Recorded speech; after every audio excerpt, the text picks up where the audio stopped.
Guess who's back? Back again. Ronald's back. Tell a friend. Guess who's back? Guess who's back? Guess who's back? Guess who's back? Guess who's back? Do do do do do do do do do do do. Do do do do do do do do do. Do you hear what I hear? Welcome to another wonderful, infiltrating, agitating edition of We All Be News Free Dixie for the 21st century. Welcome, family. This is I. It's been a long time, not really a long time, but really been a long time because of everything going really hyper fast in the age of Aquarius and all this information overload. Like, I'm coming with all the information. Overload. This is Brother Ron. Welcome to another wonderful edition. This is still Black History Month. I know it's Black Future Month and it's Black History Month. And it's just all about black. All black everything. It's the all black everything month. Y'all need to check out their Genius episodes on Netflix. It is pretty impressive. I already know that Kanye is going to run for president in 2024. That's an infomercial for Kanye West running for president in 2024. That Genius stuff, I love it. I really love it. But what it proves is that if you want to make it in any industry, in anything in life, you need a crack team. You need a tight, small team that believes in the dream and make believe it real. Everybody needs a team. Every black child in America needs an advocate like Dr. Dunda West. She was an amazing black woman, true force of nature. She was a goddess because she gave us Kanye. She gave us that, man. And what an amazing legacy. Dr. Dunda West was an amazing woman, and her spirit lives on through her son and through all the people that she helped touch. Because really, we won't help Kanye without Dr. Dunda West. I mean, she actually connected him with his mentors. She used to teach his mentors, the guys who taught him how to make beats, like what's the guy named? Infinite. Doug Infinite. You know, I like how Kanye handled himself, diffusing the situation with his mentor, Jegna. I like to call him Jegna. I don't like the mentor word. When they had that falling out, you know, when he was, you know, having beers with him at the conference where he headlined, and several hours later, his man's in them. They on Doug Infinite blasting him, clowning him on Chicago radio. Just a couple hours later, right? And I like how Kanye handled it. Note to rappers: this is how you diffuse and settle beef. His mama taught him well. I like how they handled it because Kanye kept a cool head. You know, they talked out of the range of the camera. It was squashed, but it was a wake-up call for Kanye. I didn't have no clue that Kanye did not get the support like I thought he would when he signed with The Rock. Man, I thought Dane was a true believer at first, but it was amazing. Kanye is teaching us that we can't wait for stuff. Like, you know, a lot of black folks right now, we talking about we wait for reparations. Can't wait for, you gotta make stuff happen. Kanye created his opportunity. He was an alchemist. He created his opportunity. He manifests.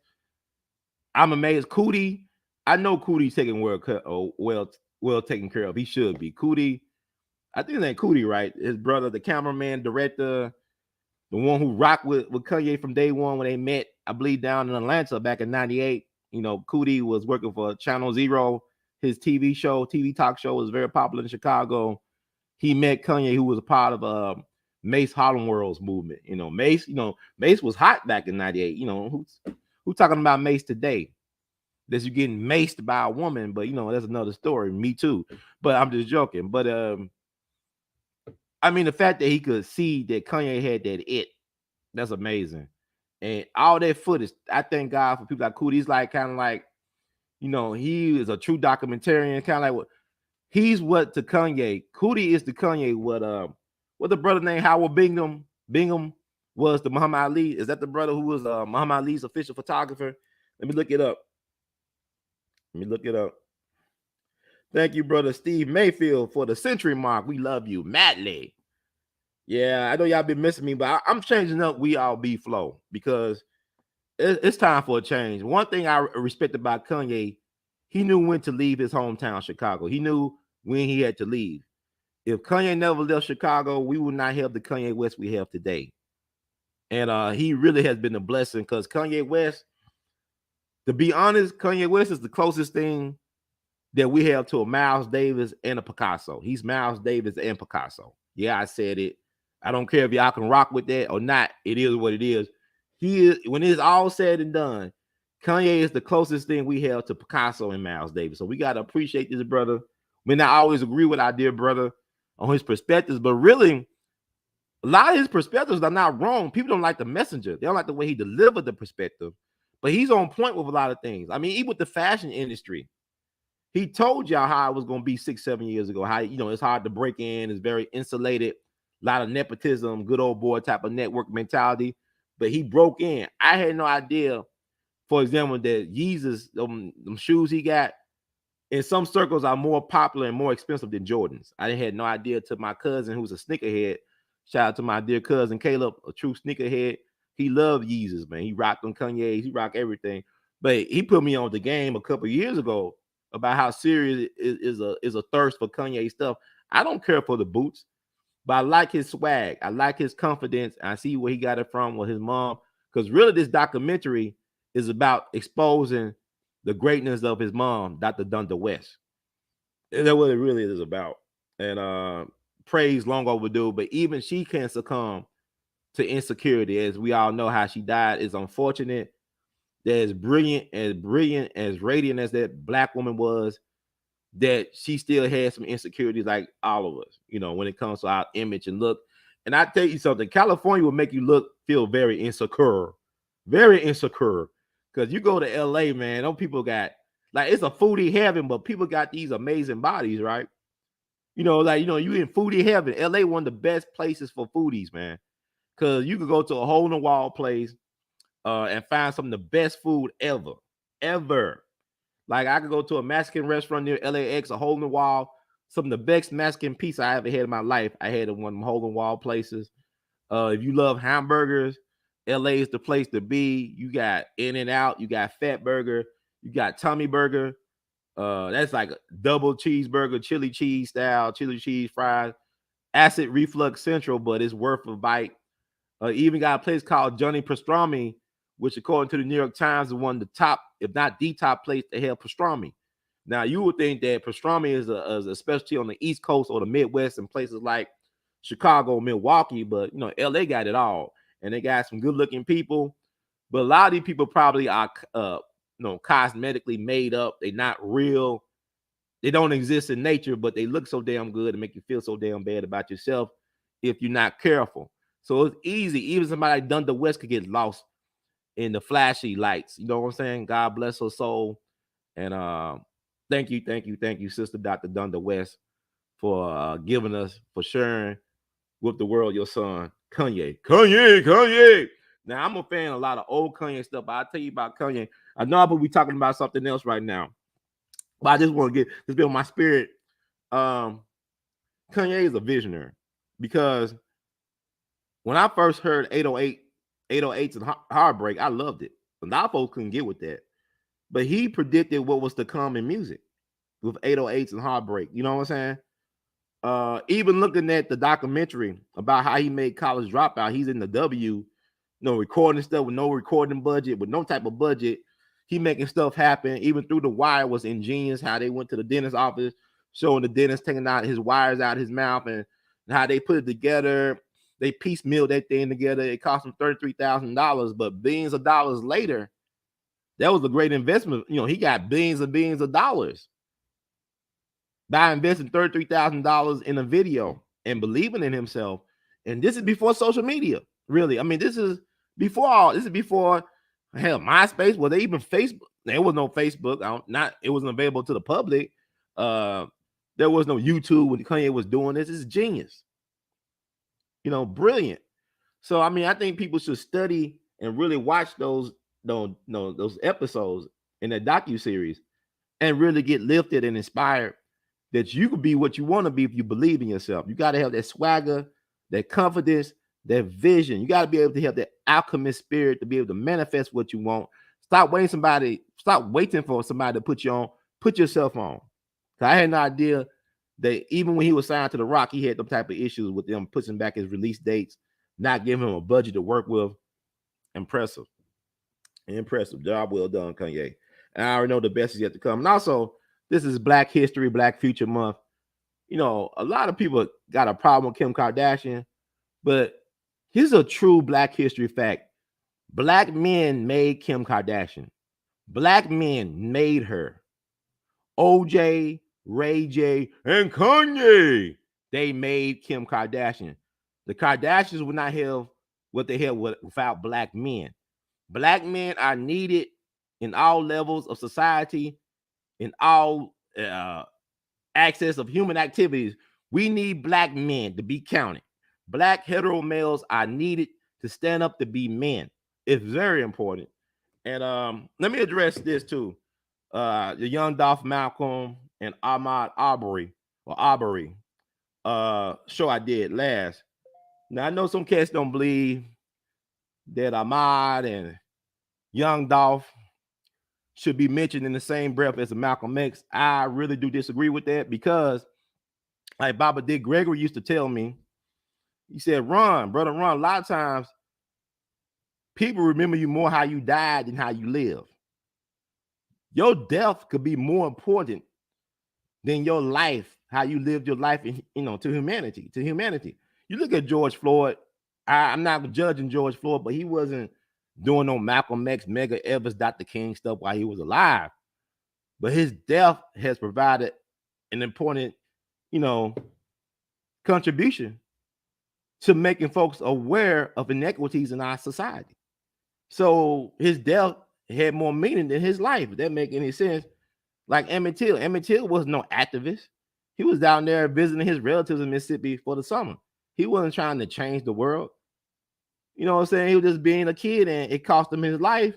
But in his death, it helped inspire people to create a movement. Rosa Parks said when she was on that bus refusing to get out of her seat, all she could think about was Emmett Till and his face that nobody can forget once you see it. But also what people don't talk about, that a couple of days before she refused to get off the bus and remove herself from the seat, she heard a speech by a very great black man that is no longer talked about, who was a household name at one point among Black America. That black man was Dr. T.R.M. Howard, or T.R.M. Howard, T.R.M. Howard, and Theodore Roosevelt Mason Howard, I believe, from Kentucky. Dr. T.R.M. Howard is the reason why we know what happened to Emmett Till. He put his own resource. Dr. T.R.M. Howard back in the 50s was the wealthiest. Some people say he was the wealthiest black man in the state of Mississippi. He had a practice in Mountain Bayou, one of the first black towns in America, all black towns in America. Mountain Bayou in the Mississippi Delta, Mountain Bayou, Mississippi. He had a practice, very successful practice. He had owned restaurants. He owned a zoo. He created the first black swimming pool for black people in Mississippi. The first public black swimming pool was created and financed by Dr. T.R.M. Howard for black folks in Mississippi.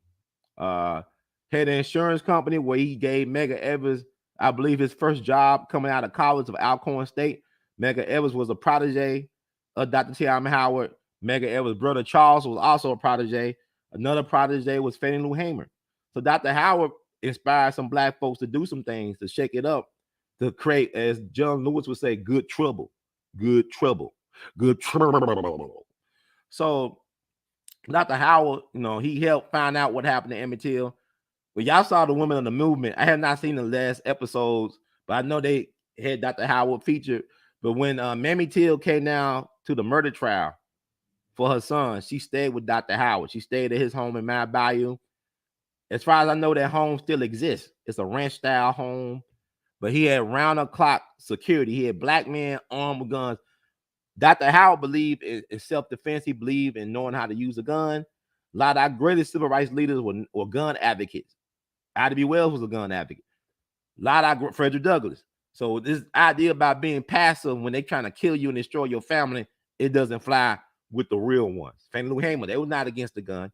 But Dr. Howard used to go big game hunting in exotic places like Africa and all over the world. Dr. Howell was he was like the most interesting man in the world. It was nobody like Dr. Howell. You could not make this guy up in Hollywood. If you told somebody in Hollywood that I want to make a movie about a guy that like this that existed, they'll say this guy is not real. He doesn't exist. It's like Dick Gregory. If you sit down and actually look at his life and all his reinventions and stuff like that, this could not be one person. Dr. Howell was that man. But Dr. Howard did an investigation. He helped move and hide witnesses involved in the Emmett Till situation. He was the one to let us know that there was more than 2 white men involved in the killing of Emmett Till. There were several black people who were involved in the kidnapping and killing of Emmett Till.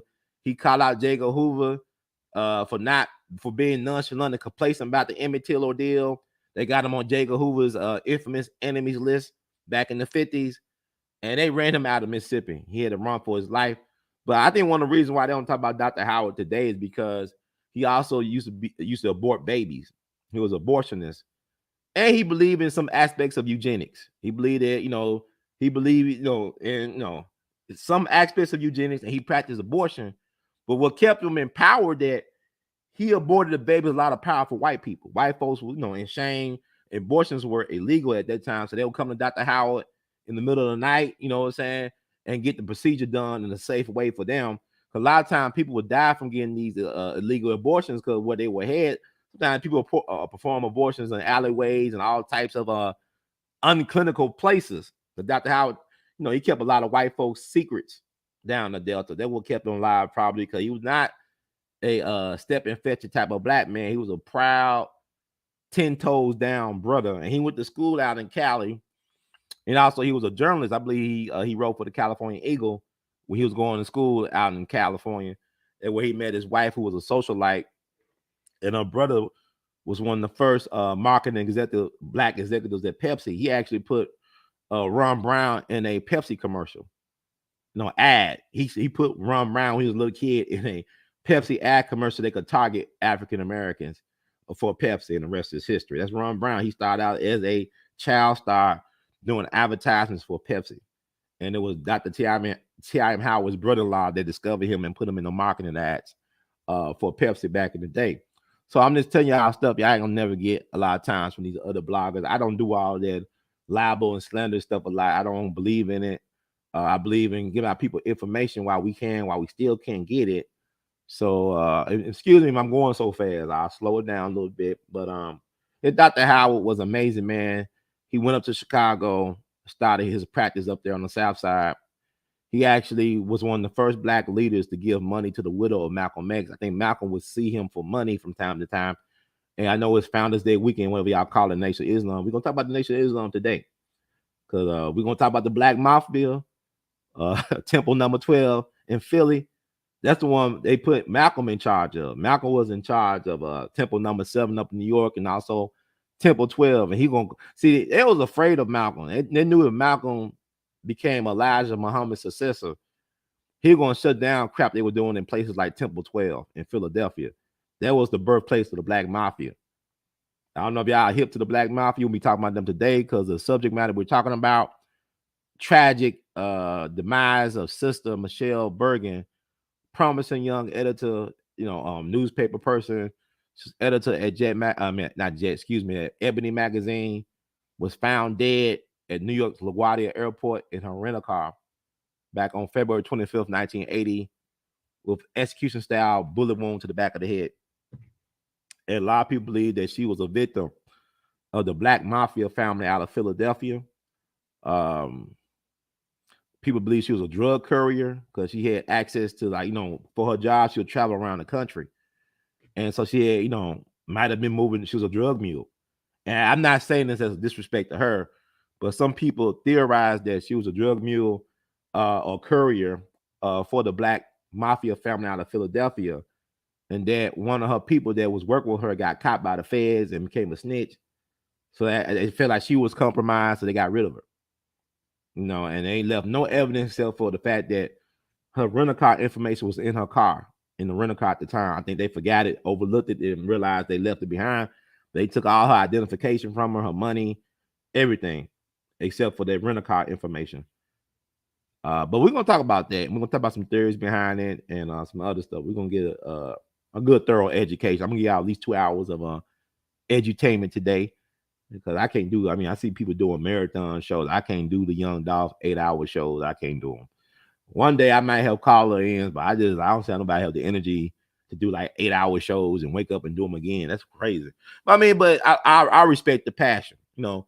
And speaking of Young Dolph is a martyr because I realized listen to his music. Now my sister listens to his whole discography. I have not heard one song that Young Dolph has done or did that involved killing black people. As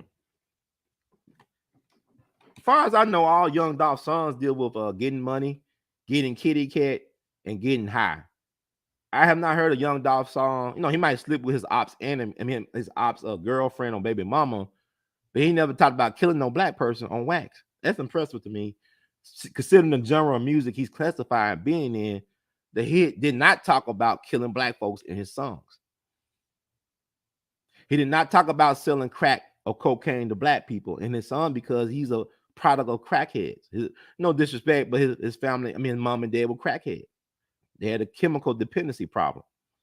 And they good people. I met them at Young Dolph's honorary street naming back in December. And actually, his father went to school with my mom. They went to high school together, Hamilton class in 1977. Good people, man. I got a chance to tell them I'm glad y'all didn't, that you didn't pull out and then she didn't swallow. I'm glad y'all had Young Dolph, but Young Dolph didn't talk about killing black folks in the song. But his ops did, which is interesting. Young Dolph didn't talk about killing black people. He talked about getting high, getting kitty cat, and getting money.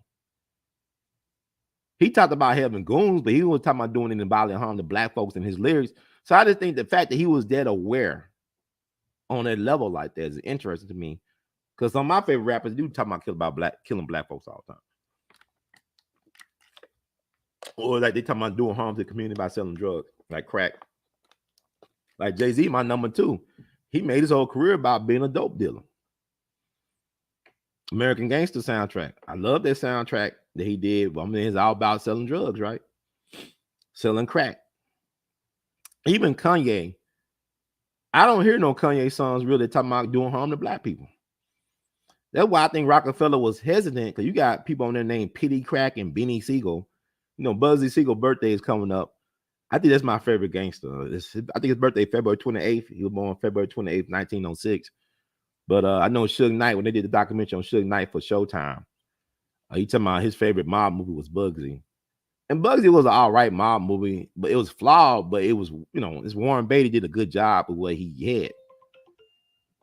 I thought it was impressive.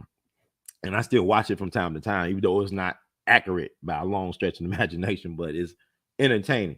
But Petey Crack, Benny Siegel, the stuff that Jay-Z was talking about. But Kanye was more of a backpack rapper. I know he made fun of it recently, like he tried to discredit. But I wish that Jay-Z would have did a whole album with Mos Def, because they had great chemistry. Like how he did with Jay-Z, Watch the Throne. He should have did a whole album with Mos Def like that. But I'm talking about Dr. Howard, right? He moved to the South Side. I'm all over the place. He moved to the South Side of Chicago. Chicago was the promised land for black folks back in the day.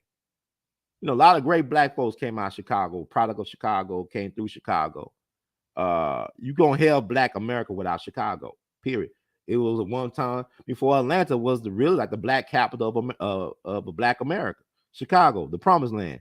Sweet home Chicago. Oh, baby, don't you want to go to the land of California? Sweet home Chicago. So Chicago was the place. And so ain't no coincidence Kanye's from Chicago. Because people talking about, well, Dolph ain't from Memphis. He is from Memphis. He was born in Chicago, but he's from Memphis. Kanye was born in Atlanta, but he's from Chicago. You understand what I'm saying? He was raised, Aretha Franklin was born in Memphis, but she's from Detroit. I was born in Knoxville, but I'm from Memphis. I was raised here. I'm not from Knoxville. I was born in Knoxville. So you will see what I'm saying? Like people get that, well, he's not really Memphis. He more Memphis. I learned that cats like that's born in different places that come to Memphis to live, whatever, race. We more Memphis than cats born and raised in Memphis. We rep Memphis more than they rep Memphis. They ashamed of Memphis. Memphis is mythical, man. It's a mythological phenomenon. There are more songs about Memphis in American recorded music history any place in the country. Memphis is a powerful place because of the location of where it is in the country. And everything comes through like Chicago. It's in the middle of the country. So everything comes through there. So what I'm saying is that it cats be tripping me out. They from Memphis, but they want to be somewhere else. But when I go to different places, when I tell guys and girls I'm from Memphis, it opens doors. Like them cats say, you Memphis cats, we expect greatness from you guys. Wherever you go, we expect y'all to put us on. You got cats that are ashamed of Memphis. They moved to Atlanta, ain't doing nothing in Atlanta.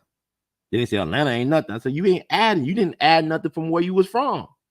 Like Kanye, before he went to New York, he was contributing where he was from. He was making beats. He was coming up. He was making a name for himself where he was from. So if you're not doing nothing from where you from, what make you think you gonna add something to where you going?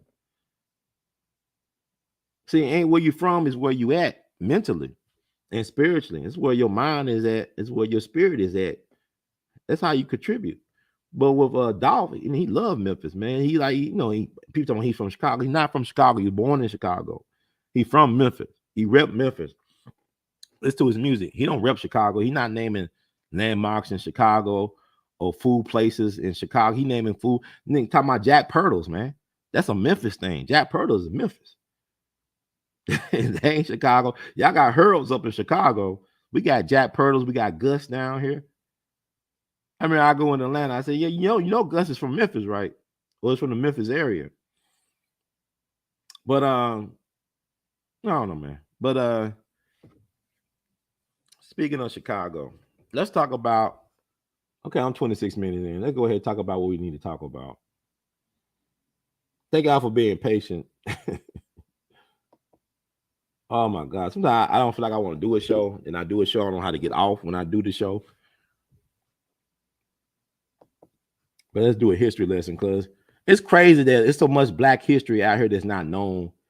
There's some Black folks that I don't want to celebrate Black history. Well, you don't know too much. My mom is an educator. She was in school the other day, and it was a Black woman teaching Black kids about Black history. And she said that the U.S. government created Black History Month. And she didn't even know who Carter G. Woodson was. She didn't know who Dr. Carter G. Woodson was. And this is an educator of our children. Now, they talking about some critical race theory. We don't even know anything about anything. We don't even read books no more. I went to Smithsonian Black African American Museum, right? The same year it opened back in 2016. Me and my mom went. We was going to a ASALA conference. ASALA is the Association for the Study of African American Life and History. That was founded by Dr. Carter G. Woodson back in the day, who founded Negro History Week, which led to the formation of Black History Month. But when we went down there to Smithsonian, it was a big ado. There was nothing on Dr. Carter G. Woodson. How you gonna have an African American history museum and hardly have anything that honors the amazing legacy of Dr. Carter G. Woodson? Hardly anything. It's like people got a problem giving this man any type of credit. But read his miseducation of the Negro that came out in the 30s, and what he was talking about is unfortunately still relevant today as it concerns so-called Negroes, so-called Black folks, so-called Native, Indigenous people, whatever you want to call yourself, because you can't deal with the reality of the situation. So fantasy world. But why is there people all the time giving Dr. Carter G. Woodson credit for anything? I remember we had a local ASALA celebration in Memphis at Lemoyne Owen College, a historical Black college and university. The same college where Marion Barry went back in the day. We had some Omega brothers there. And Carter G. Woodson was Omega, from my understanding. So they even tried to discredit that brother. They're saying, he didn't do all. Yes, he did. I know what you're saying. It takes a village, right? But who's the vision? It's like Kanye. Kanye didn't do all that by himself, but he had a vision that a small group of committed people brought into the vision and made it real. Dr. Carter G. Woodson didn't do all the things by himself, but he had the vision. And he worked with the village to make that vision real. So you need visionary leadership to work towards something. We are all wired to want to be a part of something that's bigger than ourselves, to support something that's grander than ourselves. That's how human beings are wired. That's why we can be wired for religion. Because to me, I don't have no issue with people religions, right? I'm not one of these people gonna tell you Jesus wasn't real, and if you don't believe me, I can't rock with you, right? Because what I have learned is that you never argue with somebody about their religion. What I mean, whatever you believe is your religion. It's not what you know, it's what you believe, because people are more emotional about what they believe than by the things that they know to be factual. They are more emotional and passionate about things that can't be proven than things that can. This is the way people work. So I'm not gonna waste no time arguing. Is it Yahweh or Allah, whatever, Buddha? That's your business. Whatever keeps you in a space where you can be productive and contribute to society in a very positive and meaningful way. Hey, I support you in that. But it's quite fascinating living in this day and age. And I'm just all over the place. Not really. I think people don't have appreciation just for talking about something that's worth talking about. But let's get on with the show. I'm 30 minutes in now. Man, it's weird, but the lady is an educator. She told them kids that the U.S. government now, the U.S. government endorsed it. They confirmed it. They got the resources behind it. But it's like Kanye. College, he wasn't have no budget when he started this Negro History Week thing, and then it grew into Black History Month. It's like, well, King Holiday was started by the grassroots. Was started by his wife Coretta and a small group of committed people. It's not just Stevie Wonder singing "Happy Birthday" song, to Dr. King. Coretta started working on her man's legacy the day after he got killed, right across the street from where I'm at right now doing this podcast. She worked on, and people told her, "Don't do it, ain't gonna work out, walk away." It's folks that was in King's inner circle that told her to let the dream die with the dreamer. She said, "Hell no, his death cannot be in vain." So it took her years, but she finally got his birthday into a federal holiday. But the way this lady would tell it, she would say, "Well, the federal government created King Holiday." Now, it was a grassroots effort, starting with his widow and with the people. Same thing with Memorial Day. Black folks created Memorial Day, but people tell you the federal government created Memorial Day. No, they got behind it and endorsed it and validated and made it a holiday. But Black people created Memorial Day to honor the dead. We created that. We created a lot with Juneteenth. They have you think that Joe Biden created Juneteenth. Now he created prison opportunities for Black folks to be in prison through his policies, but he didn't create Juneteenth. But the way this sister would tell it, and she's an educator, she's an indoctrinator. See, a lot of people are educated fools from uneducated schools or something, but now they educated fools. A lot of people y'all think y'all endorse and they got titles. In the military, you don't have to be that smart to be a general. You just got to be told. You just got to do what you told and don't ask questions. If you do what you told and don't ask questions, you keep getting promoted. You become a general but not being a genius. You be an idiot and be a general. Come on, man. Anyway, that's been proven time and time again in history. But let me find something. Okay. Let's talk about this beautiful Black woman right here, Michele Burgen. Only lived to be 26 years young.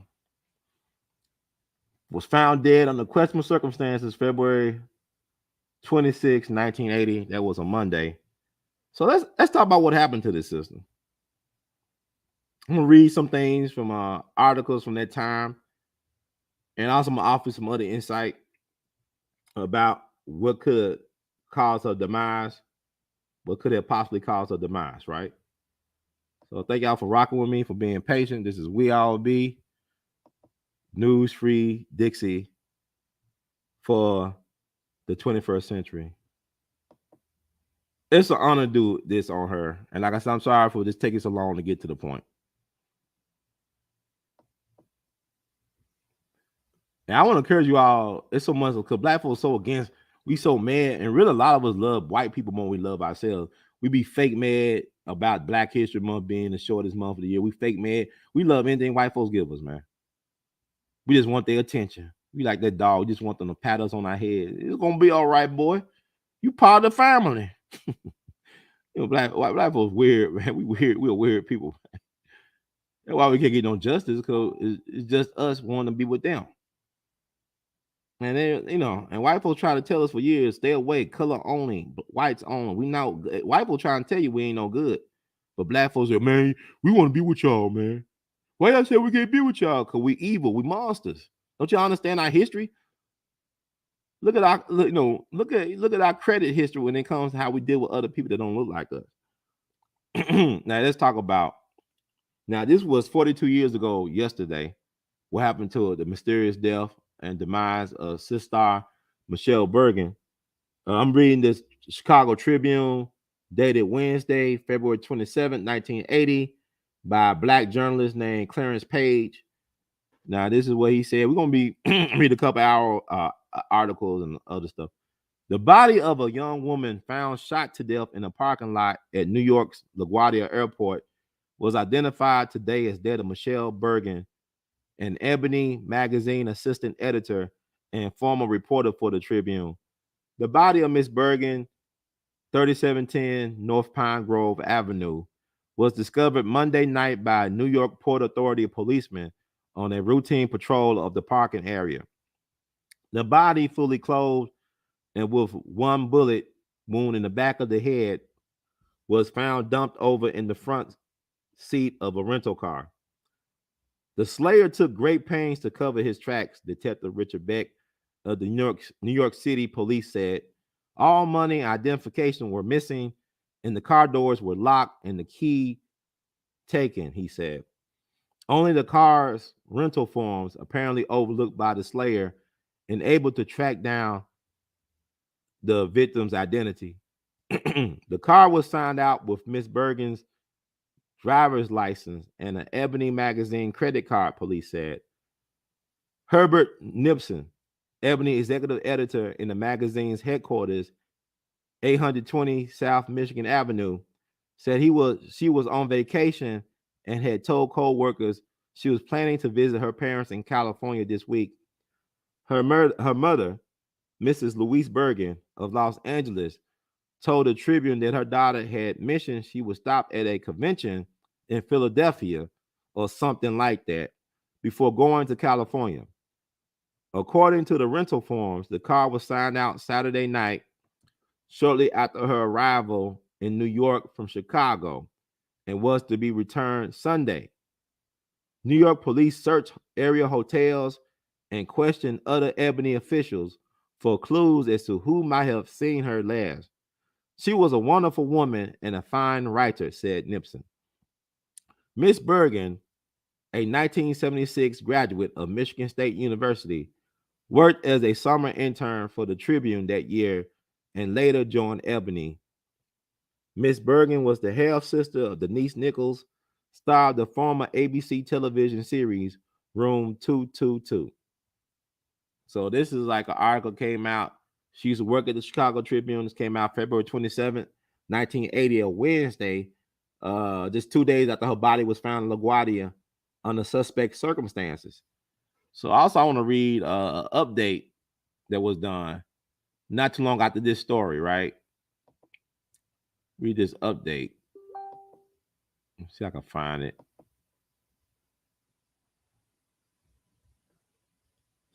Thank y'all for being patient with me. I appreciate it.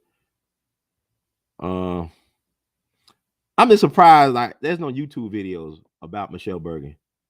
And this stuff, to me, this should be talked about. Her murder should be solved. I think it really was solved, but it was a cover-up for obvious reasons because she was just in over her head. But this is from the Afro-American, April 5th, 1980. A little short update. New York cops give update in slaying. A New York Police Department detective probing the mysterious slaying of Ebony magazine assistant editor Michele Burgen says her death was in a way related to drugs and that one lucky break could lead him to the young woman's slayer. Detective Harvey Goodhart of the 114th Precinct Homicide Squad in Astoria, Queens, declined to say just how the slaying was drug related, but added that Mrs. Burgen was not a drug dealer, but was rather in New York to do someone a favor. Miss Burgen, 26, was found shot to death February 25th in a rented car at LaGuardia Airport in Queens. She was on a week's vacation at the time and had planned to visit her parents and half sister movie actress Denise Nichols in Los Angeles. During a routine patrol, a Port Authority policeman discovered her body lying on its side in the front seat of a 1979 Ford with the doors locked and the keys missing. No weapon was found at the scene, one of the two major airports in New York City. Goodhart said that the drug involvement was not a long term one. Whatever involvement there was, she was trying to get out of it, he said. The fact that her job took her around the United States on assignment does not mean she was a drug courier, he added. The detective said Miss Burgen had been very upset during the few weeks before her death. She had been acting like something was wrong, and her last weeks on this earth were very uncomfortable for her, Goodhart said. He and Mrs. Bergen's family, he said Mrs. Bergen's family has been very cooperative during the investigation. Goodhart has been working continuously on the case.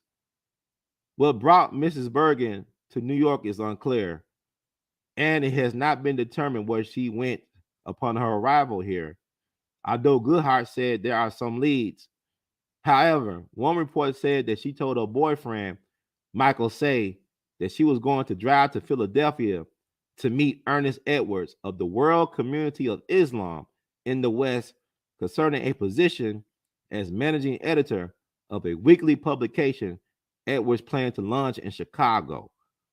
Mrs. Burgen, who grew up in Detroit, had worked for Ebony since 1976. She was a graduate of Michigan State University in East Lansing. That's from April 5th, 1980, right? Ain't that interesting, y'all? See, they let you know, hey, we're not saying she was involved in drugs, but she was trying to get out of the situation, and she called herself doing a favor. So we know that the people she met with, or the person she met with, was a person that she trusted with her life, or she thought she could trust with her life. So I mean, then that Ernest guy, this guy came out of Mos 12 in Philly. That's the origins of the black mafia, man. Y'all have no idea. Now I could go on YouTube and online. There's a lot of articles and videos about the black mafia family out of Philadelphia. So y'all talk about Big Meech, and what they did, BMF. I'm talking the black mafia out of Philly. They were vicious, man. They were some cutthroat dudes. The nation knew about these guys. Chicago knew about the black mafia, about Philly. They knew about Mosque number 12. Because even the Mosque 25, where them killers that allegedly came from that got Malcolm, their leadership was involved allegedly in drug trafficking. The leader of that mosque, James Sabaz, was found dead. I heard some story he was decapitated. They found him decapitated allegedly. I don't see, like, this problem with this stuff is I don't know what's real and what's not. I'm just reading sources. I don't know, but they say he got done real bad. He despised Malcolm allegedly. He had no love for Malcolm X, the brother who ran the Mosque 25, but Mosque 12 was running stuff in Atlantic City, not just in Philly. They were running stuff in Atlantic City, and allegedly they had heroin deals with the New York Mafia, with the five families, which is interesting. And we're gonna talk a little bit about that today. I know it's Founders Day, but come on, let's stop joking ourselves. Malcolm knew the type of cats he was dealing with. They want, I don't know why the Nation of Islam just can't own up to some of this stuff, right? They want to throw everything on Malcolm, right? But Elijah and them put him in charge of Mars 12, and Malcolm was gonna clean house. I think the Black Mafia founding was not officially founded until like 3 years after Malcolm was killed.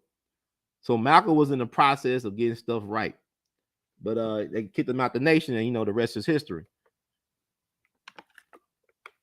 But based on the things I have read about this case, I really do believe that she could have been a drug courier for the Black Mafia family out of Philly. And one of the people I understand that was under her, that she brought into the gang, I believe, became a snitch. I'm not, I read this somewhere. I'm going to go look up these sources, but one of them people compromised her. So they thought that maybe she was a snitch and was being compromised, and they got rid of her. I can understand that. It's the nature of the game. It was a cold world. Beautiful young black lady, had a lot going for herself. Like they said, her sister was a TV star. Now y'all might not know her from Room 222. Yeah, I do know her from In the Heat of the Night, right? The Denise Nichols. Let me show a picture. Gorgeous woman, gorgeous black woman. She also did that movie, I believe, Ghost Dead with Bill Cosby. Um, Show a picture of Denise Nichols.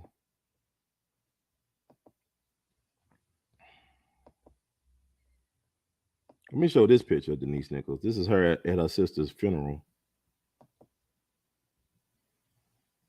Yeah, it wasn't. They talked about it in Jet magazine, but that's Denise. That's a beautiful black woman. Unfortunately, she's there, filled with grief. Miss Nichols prepares to enter a funeral limousine as pallbearers exit services with her sister's body. Man, that's just I couldn't. That's a horrible nightmare for a parent to outlive your children or your child, and not only that, not to find out what really happened to her officially, like not knowing why she was killed or was taken away like that. But that's Denise Nichols under her sister, Michigan girls, and I'm trying to find something else. I'm trying to find that Jet magazine. Y'all talk about the Jet magazine article somebody brought up in the chat. Thank y'all for being patient. I'm just trying to work through some stuff. And also I want to like I said, talking about the Black Philly thing, the Black Mafia family outfit, talk about Mos 12 and all the other stuff they done. I mean, horrible things they done. This is under Elijah Muhammad's umbrella. I'm not saying Elijah Muhammad was involved directly, but he had to know what was going on in Philly. His people in Chicago had to know what the guys were doing out in Philadelphia. The guys were vicious. Stone cold killings. They even intimidated the police, the Philly mob, the Black Philadelphia Mafia, or the Black Mafia family, Black Mafia. I don't know, man. Y'all know what I'm talking about. Hell. Trying to figure this out. Trying to find that page. Oh, man. I'll be having a lot of stuff open. Anyway. I do believe that she was killed by the Black Mafia family out of Philly. That makes sense to me.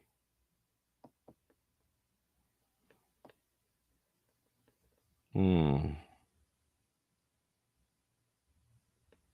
gonna read something from Lipstick Alley. I ain't gonna share it like that. Yeah. Thought I had that Ebony magazine picture pulled up. I think I do.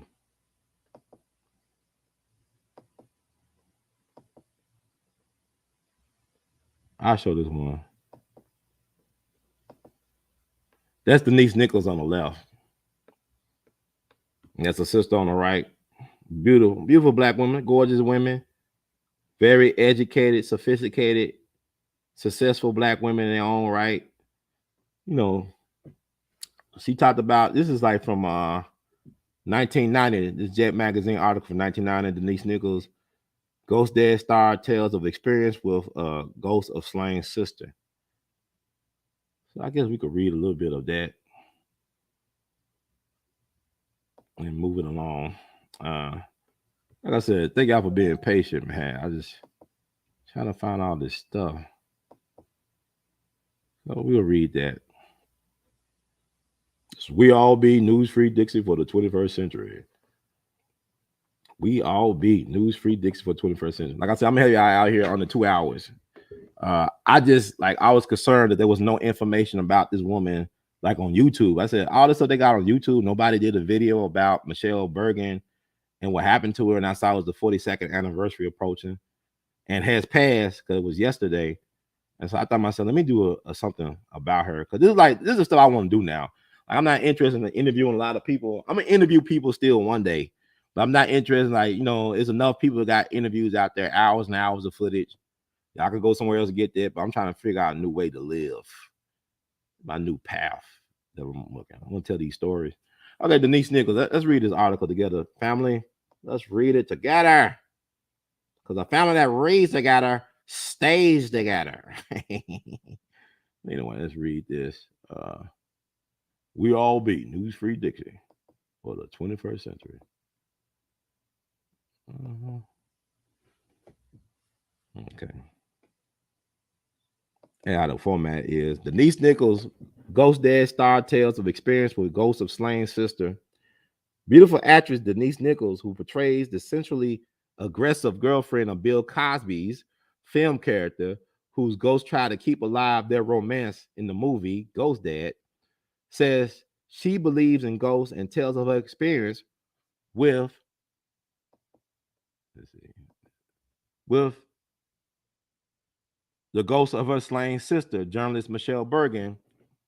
It was a decade ago in February 1980 when the tragedy occurred. A police blotter in New York City told a sketchy story of the murder of her sister. The 26-year-old Michigan State University journalism, see, I got this right,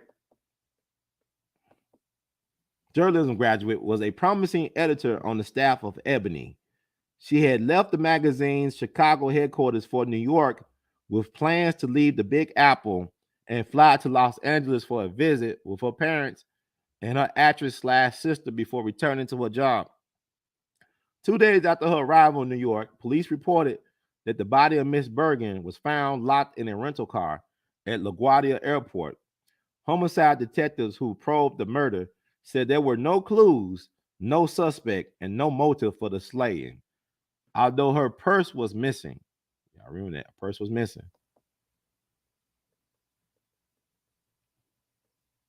Mrs. Bergen's expensive jewelry, which she was wearing, had not been touched. Interesting. So they left her jewelry, but took her identification and other stuff, money. Miss Nichols and her brother, Otto, a manager at Chrysler in Detroit, crisscrossed the country searching for clues that would finger the killer, but found nothing. Okay. That will bring about an arrest, trial, and conviction. Interviewed recently in Los Angeles, where she previewed the Ghost Dad movie for the first time, Miss Nichols said that unlike Cosby, who produced the movie, she believes in ghosts. I'm not talking about Casper, the friendly ghost in comic books, not that kind of ghost, Mrs. Nichols allowed. I'm talking about the ghosts of people. She said that she recalled the periodic visits of the ghost of her slain sister. Michelle has always been with me since her death. Sometimes she is in the car with me while I'm driving and we talk. The Ghost Dad star told Jet. Her sister's visits and their sisterly talks have helped her emerge from grief that put her career on hold. I had my sister's death to deal with. My family was fractured and in great pain, she said. Michelle was the youngest and she had great promise. She was very beautiful and very bright, and now she was gone, the actress lamented. The bizarre and unsolved murder plunged Miss Nichols into an extended depression. I really stayed at home in my house for about a year without doing anything. I was really out of it, she said.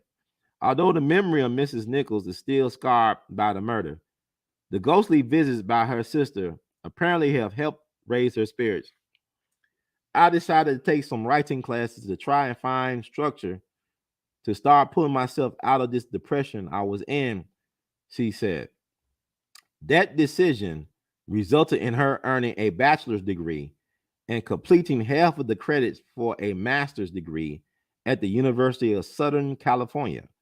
It has been a lot of hard work, a lot of pushing, and a lot of trying to get back in there and let people know that I'm still here, she explained. Okay, so this is from I believe 1990. And also, y'all do know that all the Jet magazines ever created is available for y'all to look at on Google. The whole archive of Jet magazine, from where it started until when it ended, is available free of charge. You go through a whole magazine issue. Jet Beauty of the Week. I love those. A lot of them normally came from DC, Virginia, Maryland, them the areas, but they were beautiful. But it's amazing to look through that archive. You know, we talking about Black history. This is important. I remember Bill Cosby. She mentioned Bill Cosby because he produced Ghost Dad. He starred in Ghost Dad. But I had a chance to talk to Bill Cosby this past summer, and it was the day after my great uncle died. The late great James French Sr., Uncle Frenchie, who was the founder of what used to be the oldest Black-owned newspaper in the state of South Carolina, excuse me, the Charleston Chronicle, which is now defunct because the visionary is dead, and there's a lot of crazy stuff that, but it almost made it to his 50th anniversary, but it died with the editor or with the visionary, which was my uncle Frenchie. And he told me, he gave me some advice to give them. He said, "Don't sell the house. Save all the papers. Go in the basement, go in the attic, and save all the papers. Those are the stories. You got to save those. Like there's value in those stories that paper documented from a Black perspective." He was telling us, look, once our stories get to Hollywood, we no longer are the character keepers of our story. They'll take us and take us out the story. So Bill Cosby was adamant about Black folks preserving our history through storytelling and keeping our documentation of our stories. So I mean, yeah, y'all can say whatever I want about Bill Cosby. To me, I don't care because it's BS. Like I said, I can't trust a media that will destroy Bill Cosby with information as it relates to what Putin and them. I don't trust it. Can't trust it. But yeah. So this is fascinating stuff. Like I said, Denise Nichols was in the heat of the night. She married Carol O'Connor. That was a boyfriend, the sheriff, in the heat of the night. The great TV show, not the movie with with Howard Rollins playing Mr. Tibbs. I guess the late great Howard Rollins. I mean, people don't talk about Howard Rollins. He was a hell of an actor, man. I loved him in A Soldier Story. He was good in anything he was in. Ragtime, man. These are classic movies. And unfortunately, he died too young. Tragic circumstances, but Howard Rollins was in the heat of the night, and she was Carol O'Connor's girlfriend, and they got married on the show. So let me find it. But we got to tell our stories, man. That's why I said I was just so shocked that there was nothing on YouTube about this lady. This gorgeous, talented Black woman cut down. She wasn't even in the prime of her life. I mean, just cut down and just bizarre. It's left in a rental car at LaGuardia. It's like something from Sopranos. It's crazy, insane stuff. But we got to tell these stories. We got to keep the memory of Michele Burgen alive, and hopefully there could be some justice. But I believe the people that actually killed her, they dead. I think it was the Black Mafia that did it. I mean, it sounded like it was a professional hit, and the character that she was working with, and that Ernest guy, he was connected to Moss 12 at one point. He was alleged member of the Black Mafia family. I'm not trying to figure why would she leave Ebony for a weekly newspaper, a weekly community newspaper. What would it be? Because she got all these perks. She was able to travel around the country, meet all these powerful, influential people. Why would she want to leave Ebony for a weekly newspaper? For a small weekly community newspaper with a little budget. I don't know. I'm not, I ain't the smartest person, I just think it's strange to think about. But let me show that Jet cover with Denise Nichols talking about her sister. She's a gorgeous Black woman. Her sister was beautiful. It's a damn shame. That's a sister in that smaller picture. That's Denise Nichols. This is from what year was this? This is August 6, 1990. Like I said, all the Jet magazine that ever was made is on Google, man. I'm gonna show y'all this information. So we don't tell our people how to research for themselves. We just want, I'm gonna be the talking head, and whatever I say go. I be getting stuff wrong. I be mispronouncing names.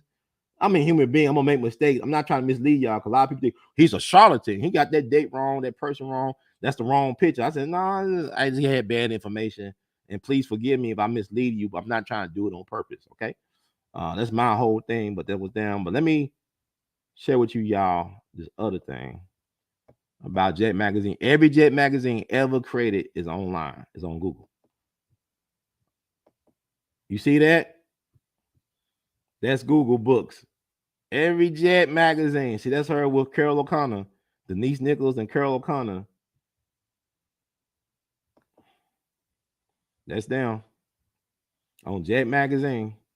All the Jet magazines ever produced are online, archived through Google Books. They've been like that for years. A lot of y'all don't even know that.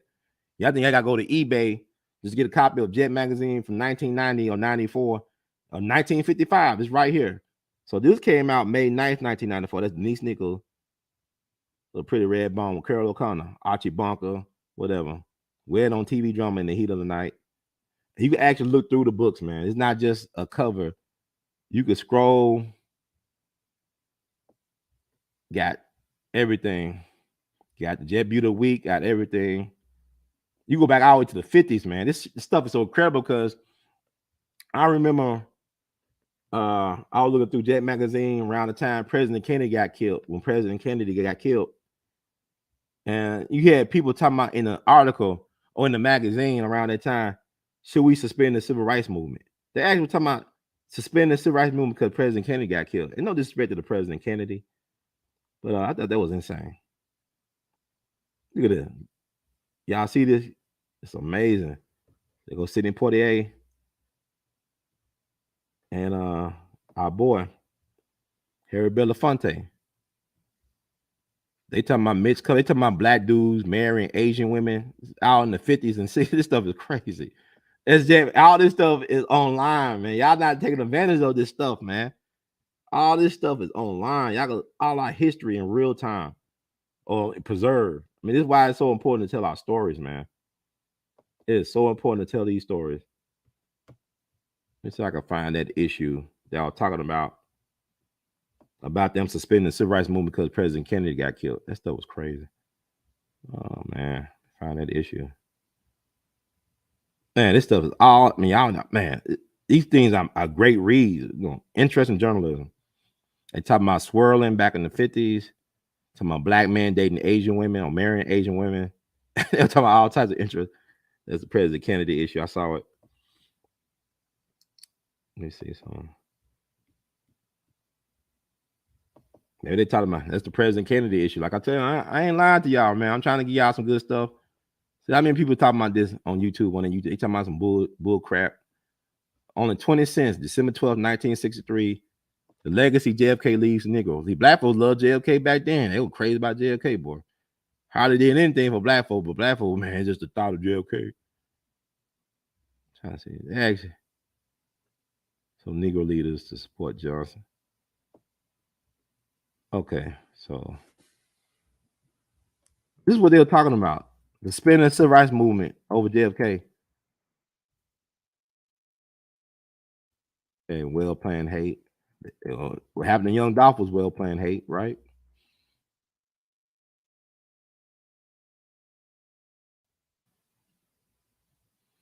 If JFK was a martyr, y'all ain't gonna say JFK was a martyr for the cause? Mm. I don't know. This was one Jet magazine that came out around this time. That really was. You had black people really debating should we continue the civil rights movement because President Kennedy was killed. I thought that was crazy. How many black folks got killed? I mean, no disrespect, you know what I'm saying? Yeah, I was thinking about canceling the civil rights movement.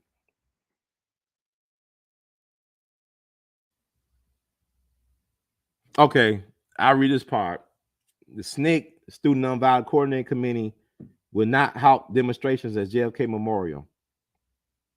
Replying to Arthur Lewis Lomax's suggestion that civil rights groups should call a moratorium on direct action anti-segregation demonstrations until January as a memorial to the assassinated President JFK or John F. Kennedy, SNCC Chairman John Lewis, said one word, no. Even in SNCC's telegram of condolences to Attorney General Robert Kennedy, Lewis hinted that his group would continue action, saying the work that he, President Kennedy, has begun in behalf of the Negro and the nation must be finished. Wow, that's John Lewis. Then he bluntly told Jet, our feeling is that there should not be a cooling off period. The best we can do in his memory is to continue to seek to bring about justice and freedom in this country. There should be no slowdown at all. A slowdown wouldn't be the wishes or desires of the late president. So here's Lincoln Memorial Crime for President Kennedy. So you see how you see how Negroes were thinking. Y'all talking about how Negroes think now. You see how kind of backwards thinking we got. Still a long way to go.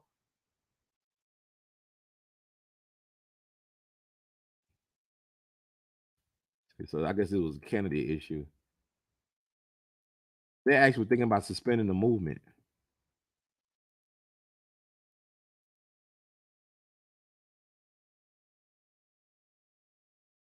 So it's already had the propaganda machine spinning for Kennedy. Hmm. going through this, but this is Jet, man. Y'all need to read this stuff. This stuff, like to read this stuff from that time. Yeah, they say in the funeral, let's say the Secret Service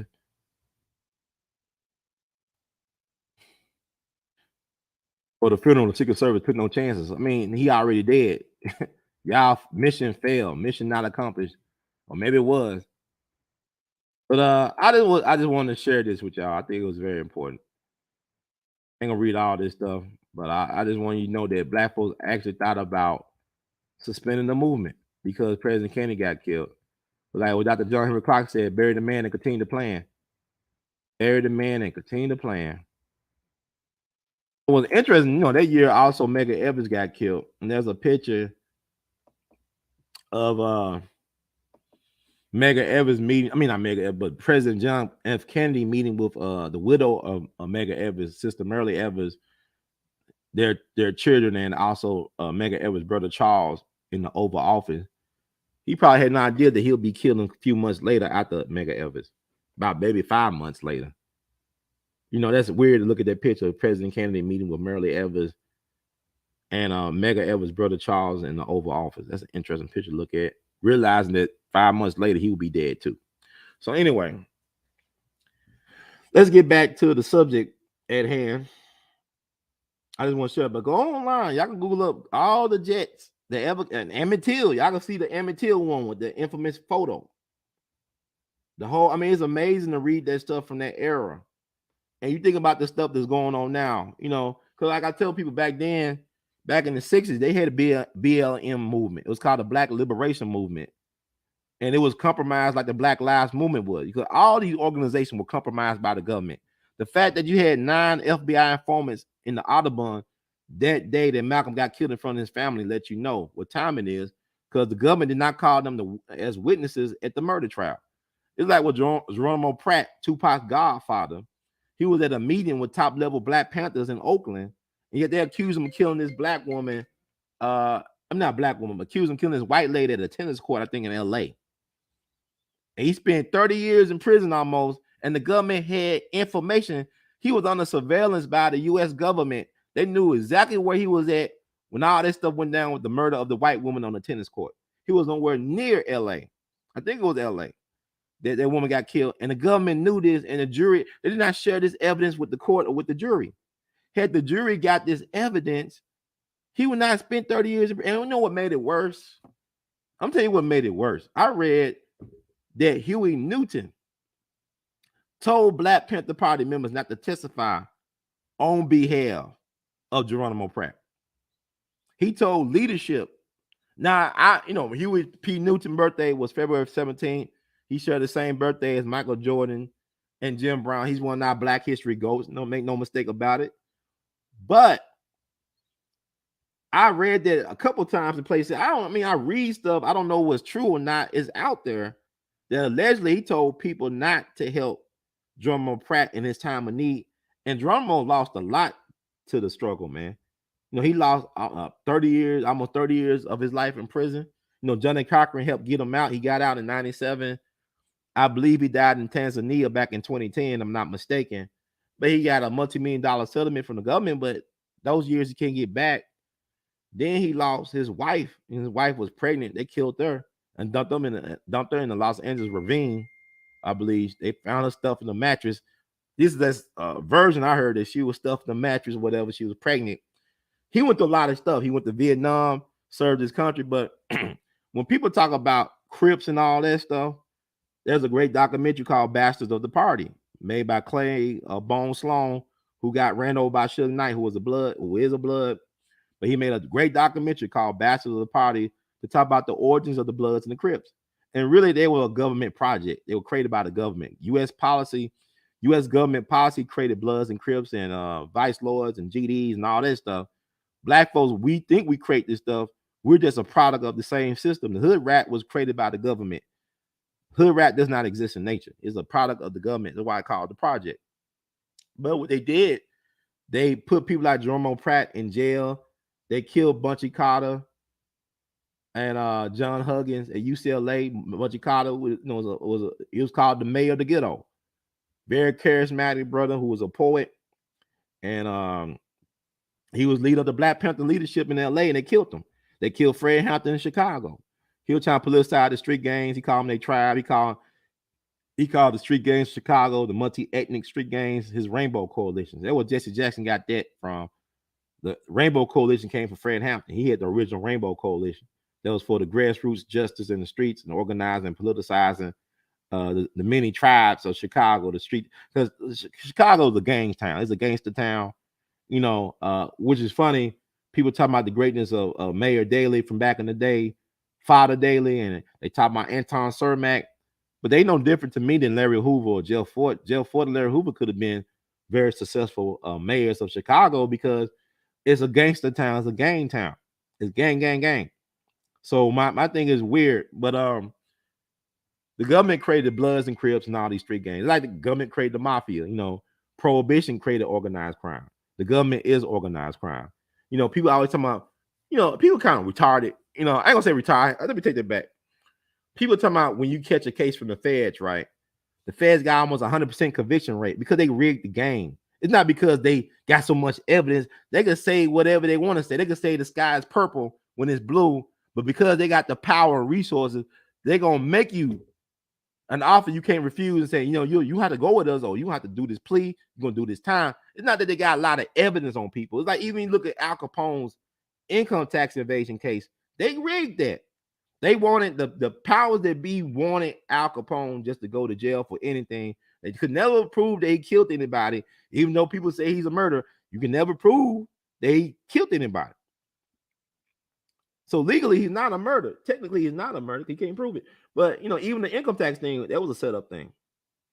They changed the juries. I mean, there's a lot of stuff that went down with that. But I'm not gonna get into all that. But I'm saying with the feds, you ain't gonna beat the feds. It's like if the IRS say you owe them money, you might have a good ass case saying I don't owe y'all no money, but guess what? You're gonna pay something because they're IRS. It ain't about what's ethically right and sound. It ain't about fairness. It's about we're gonna get away with it because we got the power behind us. So we the law. I know what the Constitution said, but forget the Constitution. We the law because we got the power behind us. There's a piece of paper. Police are policy enforcers. That's why they call them police. They enforce policy. They don't protect and serve the people.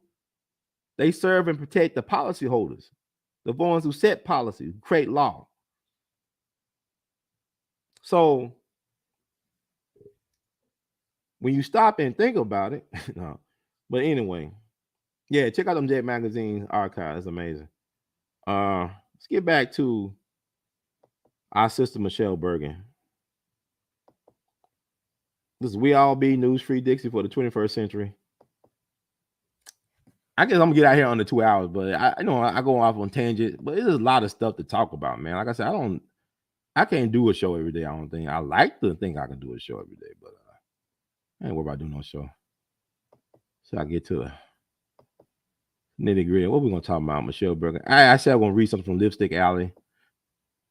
But also, Dr. T.M. Howard, not only did he investigate the Emmett Till murder, not only did he help start the careers of Medgar Evers and Charles Evans and Fannie Lou Hamer, not only was he one of the first Black leaders to give money to the widow of Malcolm X and raise money for the support of Malcolm X's family, but also he gave Jesse Jackson the money to start his organization, Operation Push. What do you call it? Push, Rainbow Coalition, all this stuff. What Jesse do, his Push organization, that was started with the help of Dr. Howard in his mansion in Chicago. He actually helped Jesse come with the name and also gave him the money to start that organization. But Jesse Jackson don't even talk about Dr. T.M. Howard. I don't know why. He don't even want to talk about Dr. Howard, because I remember they wrote a book about Dr. Howard. That was a great read. It's called something else, but it was called Black Maverick when it first came out. Written by this historian couple down in Alabama. I interviewed them, and they tried to interview Jesse Jackson, but he wouldn't talk to him for whatever reason, even though this guy was his Jegna at one point, which is interesting. But I think the reason why Dr. Howard's not talking about because he was committing abortions for Black and white clients, and that was taboo back then. So I guess Black folks like to bury the dead. But we could talk about Bob Rustin, who was caught, screwing around in the car And he's a hidden black figure. He was hiding something. He was hiding his sneaky link and something. But anyway, that's Michele Burgen. That's all eyes on her. I'm gonna try to find this lipstick article and see what they say. This is Lipstick Alley I'm reading from. So I try to get these sources. This is from April 4th, 2019 on Lipstick Alley. She was young, she was beautiful, she was full of life, and by any accounts could have probably had any man she wanted. So who would kill the vivacious 26-year-old at LaGuardia Airport nearly 40 years ago? This came out in April 4th, 2019. That's the anniversary of Dr. King's assassination. See how it works.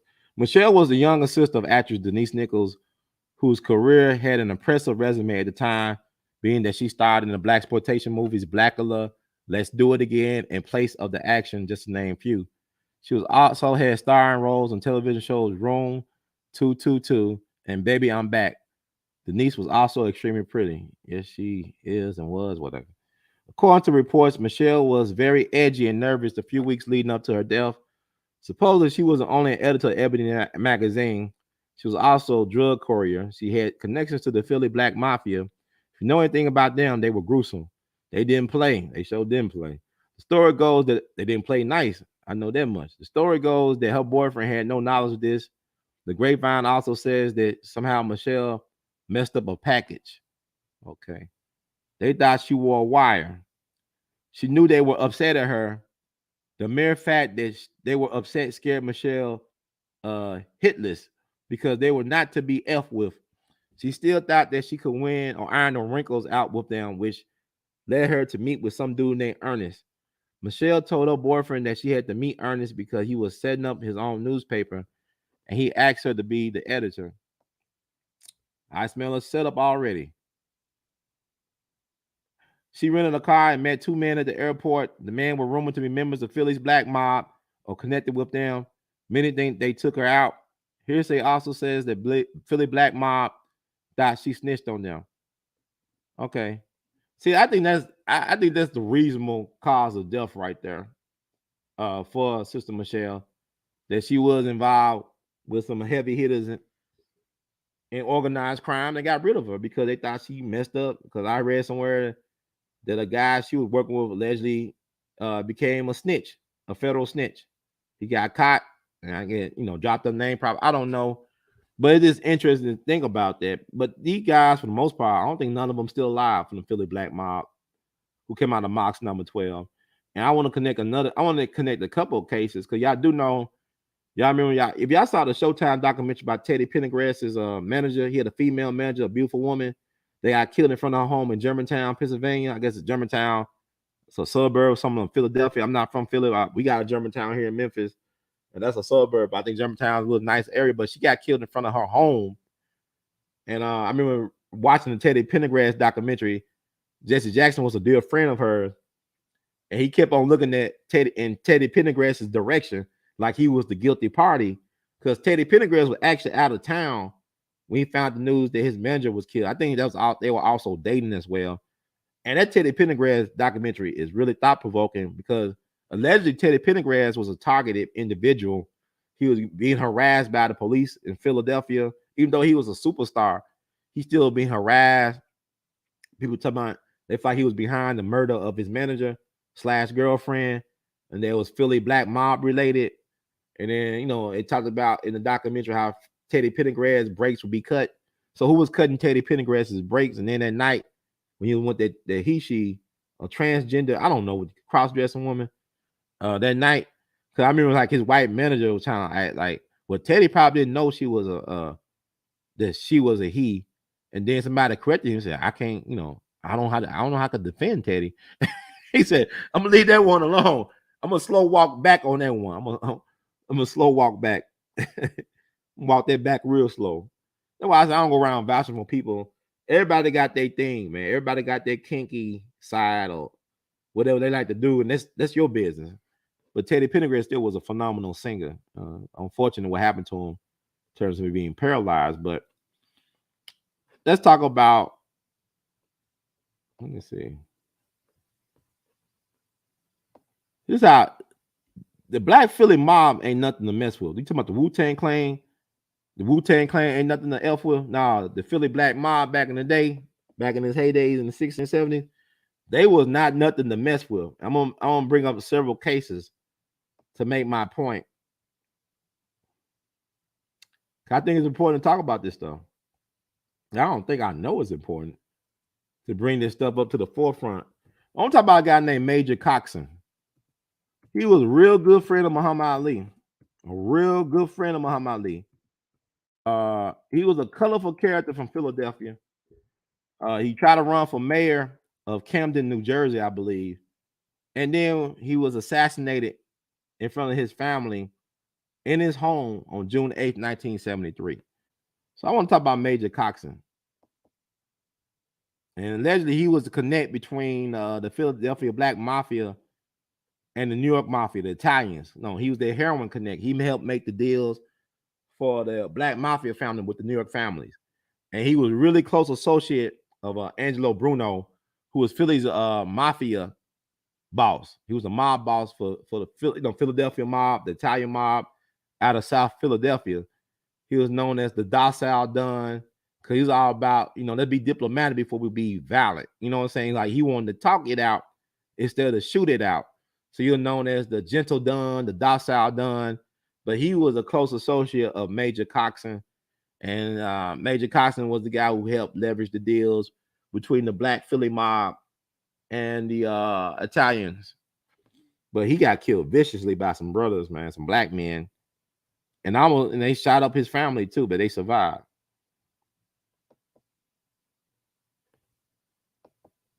Let's see. So this is Black history we don't talk about. I know a lot of this stuff is shady.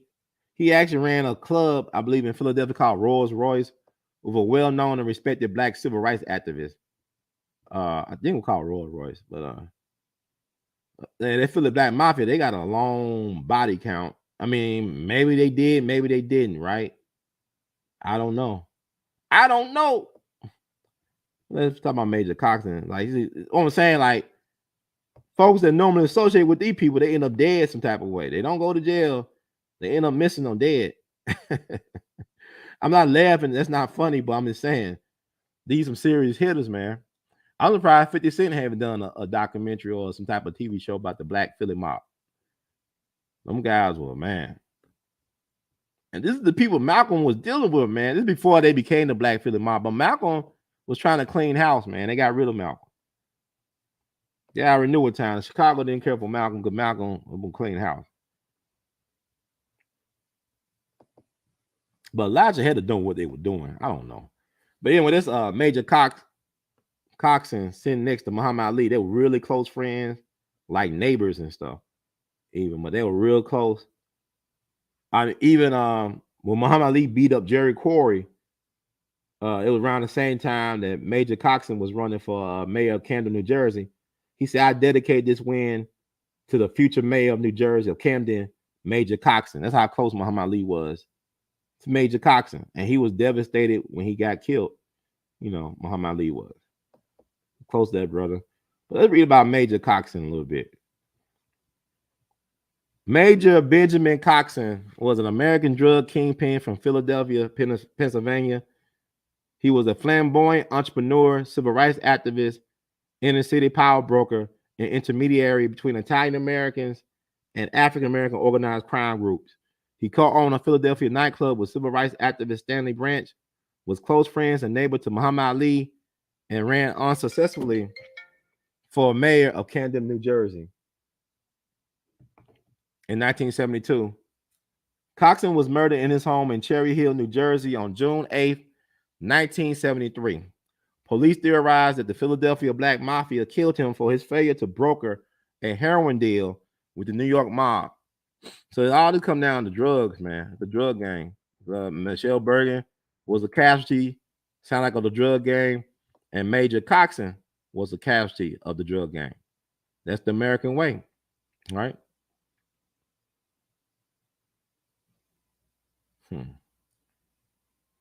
Read this. I guess I can read the whole thing because reading is fundamental, right? Coxon was born to Israel and Maybelle Coxon in Fairbank, Pennsylvania. He attended Benjamin Franklin High School in Philadelphia, Pennsylvania. As a teenager, he worked at shoe shine stands and car washes. He invested the money in used car lots, car dealerships, and other enterprises. He was drafted in 1946 during the 1940 to 1947 World War II drafting. Coxon co-owned a nightclub in Center City, Philadelphia, with civil rights activist Stanley Branch, named the Rolls Royce Lounge. Coxon operated as a drug kingpin while running the nightclub. He was arrested 17 times and convicted 10 on fraud and larceny charges. He served 22 months in a federal prison in Lewisburg, Pennsylvania, for his involvement in an interstate car theft ring. He was an associate of Angelo Bruno, the mafia boss of Philadelphia crime family. And they shotgun Angelo Bruno, man. It's a gruesome picture of him sitting in his car back in 1980 with the back of his head blown off. His mouth wide open, back of his head blown up. Coxon was the Black Mafia's narcotic connection. He received high-grade heroin from the notorious East Coast drug trafficker Frank Matthews. You know who Frank Matthews was? That's the real Black Caesar. You know, he's the inspiration for New Jack City in some ways. But Frank Matthews disappeared back in the mid-70s with $20 million. He jumped bail, disappeared with his mistress, and I almost like anywhere between $15 and $20 million. Nobody don't know what happened to Frank Matthews. He never been caught. Some people think he's dead. Some people think he's still alive. Who knows? But he left the country with almost $20 million back in the 70s after jumping bail with his girlfriend. Me and my girlfriend. He was involved in the establishment of dummy corporations for money laundering, credit card fraud, and extortion. Companies such as Crescent Furniture Company, Pyramid Enterprises, Barry Goldstein Agency, and Fairmont Foods drew checks that were made payable to Elijah Muhammad's Mosque number 12 in Philadelphia. That's the home base. That's the origin story of Philly's Black Mafia, Mosque number 12 or Temple number 12. He was a close friend and neighbor of Muhammad Ali when he lived in Cherry Hill, New Jersey. They met in 1968 when Ali spoke at a fundraiser for a neighborhood organization called the Black Coalition, of which Coxon was a board member. In 1970, after Muhammad Ali defeated Jerry Quarry in the ring, he grabbed the microphone for Howard Cosell and declared, "I dedicate this win to Major Coxon, the future mayor of Camden, New Jersey. Rumble, young man, rumble." In 1972, Coxon ran for mayor of Camden, New Jersey, but lost to Angelo Irichetti. Okay. When questioned during the campaign about his criminal record, Coxon replied, "Most politicians start off as office holders and wind up getting arrested. I aim to reverse the process." Yeah, he was a colorful character. Coxon was murdered on June 8, 1973 in his home at 1146A Barber Drive in Cherry Hill, New Jersey. Coxon, along with his companion, her daughter, and her oldest son, was bound and shot. Her younger son was also bound but was able to escape and alert a neighbor. One of the victims told police that 4 black men in a Cadillac arrived at the house at 4 a.m. He stated that they honked the car horn and were let in the house by the Coxon. Therefore, he assumed they were friends. The 5 men spoke for a while before the violence began. It was theorized that the Black Mafia ordered Coxon killed for failing to broker a major heroin deal between the New York Mafia and the Philadelphia Black Mafia. The 2 lead suspects in the murders were Ronald Harvey and Samuel Christian of the Black Mafia. Harvey was a Philadelphia crime figure that was the 320th person placed on the FBI 10 most wanted fugitives list for his suspected involvement in the Coxon murder. He was arrested and indicted on 11 counts regarding the Coxon murder, with bail set at $3 million. He was eventually convicted of the 1973, how you say this word? Hanafi or Hanafi. I had this word memorized. Y'all know what I'm talking about. Let me put this on commercial break. I won't pronounce this right. It's Kareem Abdul-Jabbar's religious spiritual leaders group. He used to be a part of Elijah Muhammad's Nation of Islam. And he broke away from Elijah Muhammad, right? And he started talking bad about Elijah Muhammad, writing letters to different temples throughout the country. And his people was killed in the home that Kareem Abdul-Jabbar gifted him. Like he gifted his religious spiritual guru this home in Washington, D.C., right? And I guess some members of the Black Mafia family end up massacring that family. Like it was women and children that were killed. 2 adult women, and I believe 7 children killed. Let me make sure. The Hanafi Muslims, right? Oh, okay.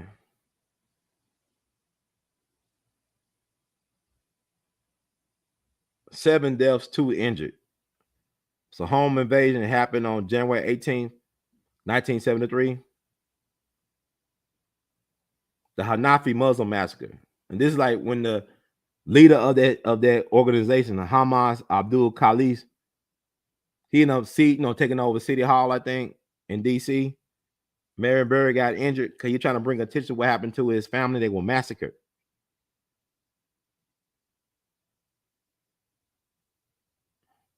The Hanafi. Okay, the Hanafi. Oh, we'll go with that. But let's get back to Major Coxon right quick.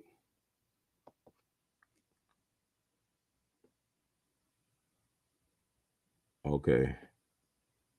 I talk about Harvey. He was arrested and indicted on 11 counts regarding the Coxon murder with bail set at $3 million. He was eventually convicted in 1973 Hanafi Muslim massacre of 2 women and 5 children in Washington, D.C. in January 1973. Harvey was never charged with the Coxon murder and died in prison.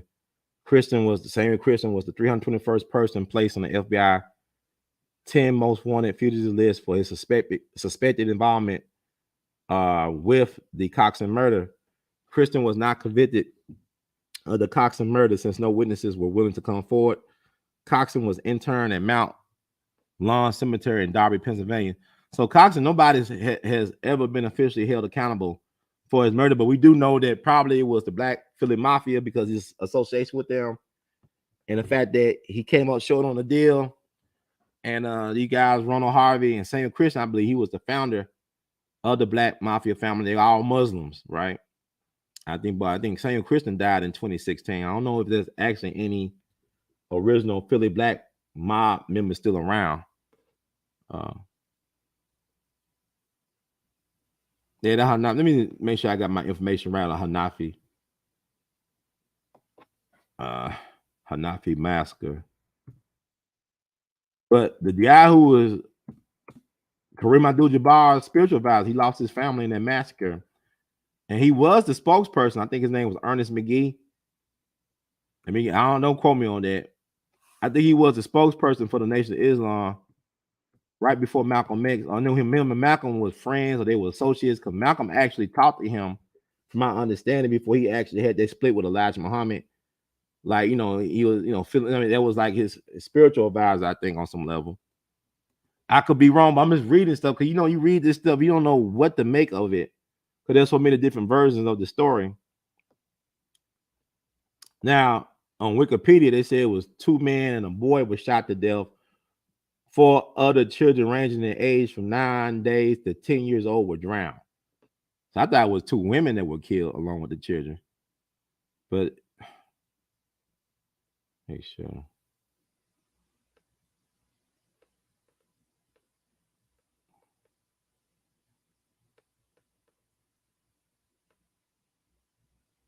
I was reading. This stuff is interesting.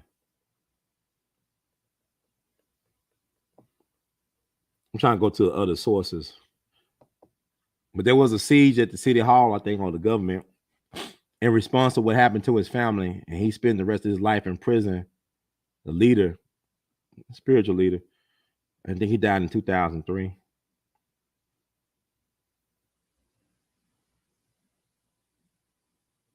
On January 18, 1973, in Washington, D.C., in a Washington, D.C. house, 2 adults and a child were shot to death. 4 other children ranging in age from 9 days to 10 years old were drowned and 2 were injured. The house had been purchased for a group of Hanafi Muslims to use by then Milwaukee's Bucks basketball star Kareem Abdul-Jabbar. The attack became known as the Hanafi Muslim massacre. Abdul-Jabbar was a member. Let me go ahead. read this. So I mean, people say, well, what all this? What you trying to say? Well, I'm trying to say that it's quite plausible this woman was a victim as well of Black Philly Mafia because of her situation, with the drugs and stuff. And like the police, like even with the Dolph case is weird because if you look at how they do the young Dolph case, they let somebody go who was a suspect allegedly, who got caught with straight drop. Justin Johnson, the guy, the Barrett guy, they let him go and didn't say there was a mistake. But the Indiana law enforcement official said that the people in Memphis told him that he was not, they no longer were interested in him. So they allegedly let him go and he can't be found now. But I think he's in witness protection. I mean, like they do this smoke and mirrors. I don't trust the media. I don't trust law enforcement. It's some shenanigans going on. Because you got person of interest that had two guys that were person of interest. They're not suspects, but you offering reward money for their whereabouts. So you say they're not suspects, but you offering reward money for their whereabouts.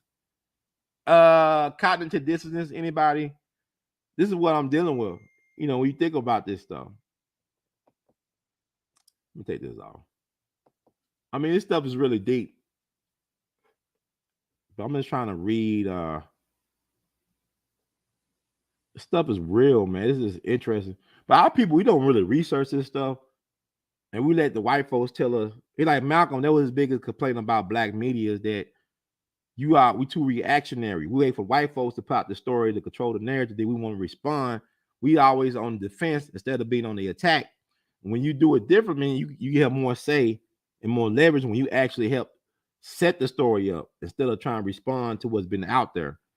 And we got to get more proactive as a community when it comes to sharing and presenting our information. But I'm just trying to make sure I get it right in terms of the Hanafi thing. Was it women that got killed? I thought it was two women, but they saying two men and a boy was shotgunned and four others were drowned. So that could be possible. I don't know. I just, you hear all these different stories. And let's talk about Hamas Abdul Khalis. He was Ernest McGee, known as Ernest 2X McGee, was the leader of the Hanafi movement, a Black Muslim group based in Washington, D.C., subscribing to Hanafi school of Sunni Islam. To draw attention to the 1973 murder of his family, he organized a 1977 siege in which 149 hostages died.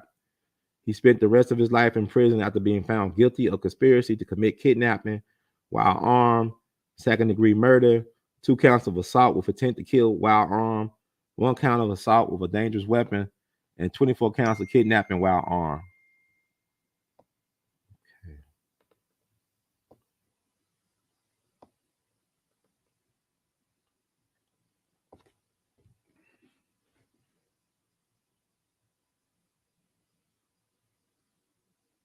Okay. Collis was born to Seventh-day Adventist parents in Gary, Indiana. That's the home of Michael Jackson, hometown. As Ernest Timothy McGee, he graduated 22nd in the class 135 at Roosevelt High School, and he played percussion instruments and eventually converted to Roman Catholicism. As McGee, he attended Purdue University and Midwestern Conservatory. He was discharged from the U.S. Army on grounds of mental instability. He was, now check this out, y'all. This man, very interesting character. He was a talented jazz drummer and played with Bud Powell, Charlie Parker, Max Roach, Billie Holiday, and J.J. Johnson in New York City. So this guy was an interesting character. Very intelligent, brilliant musician. Wow. Khalis met Tasabur Udin Rahman and converted to Sunni Islam.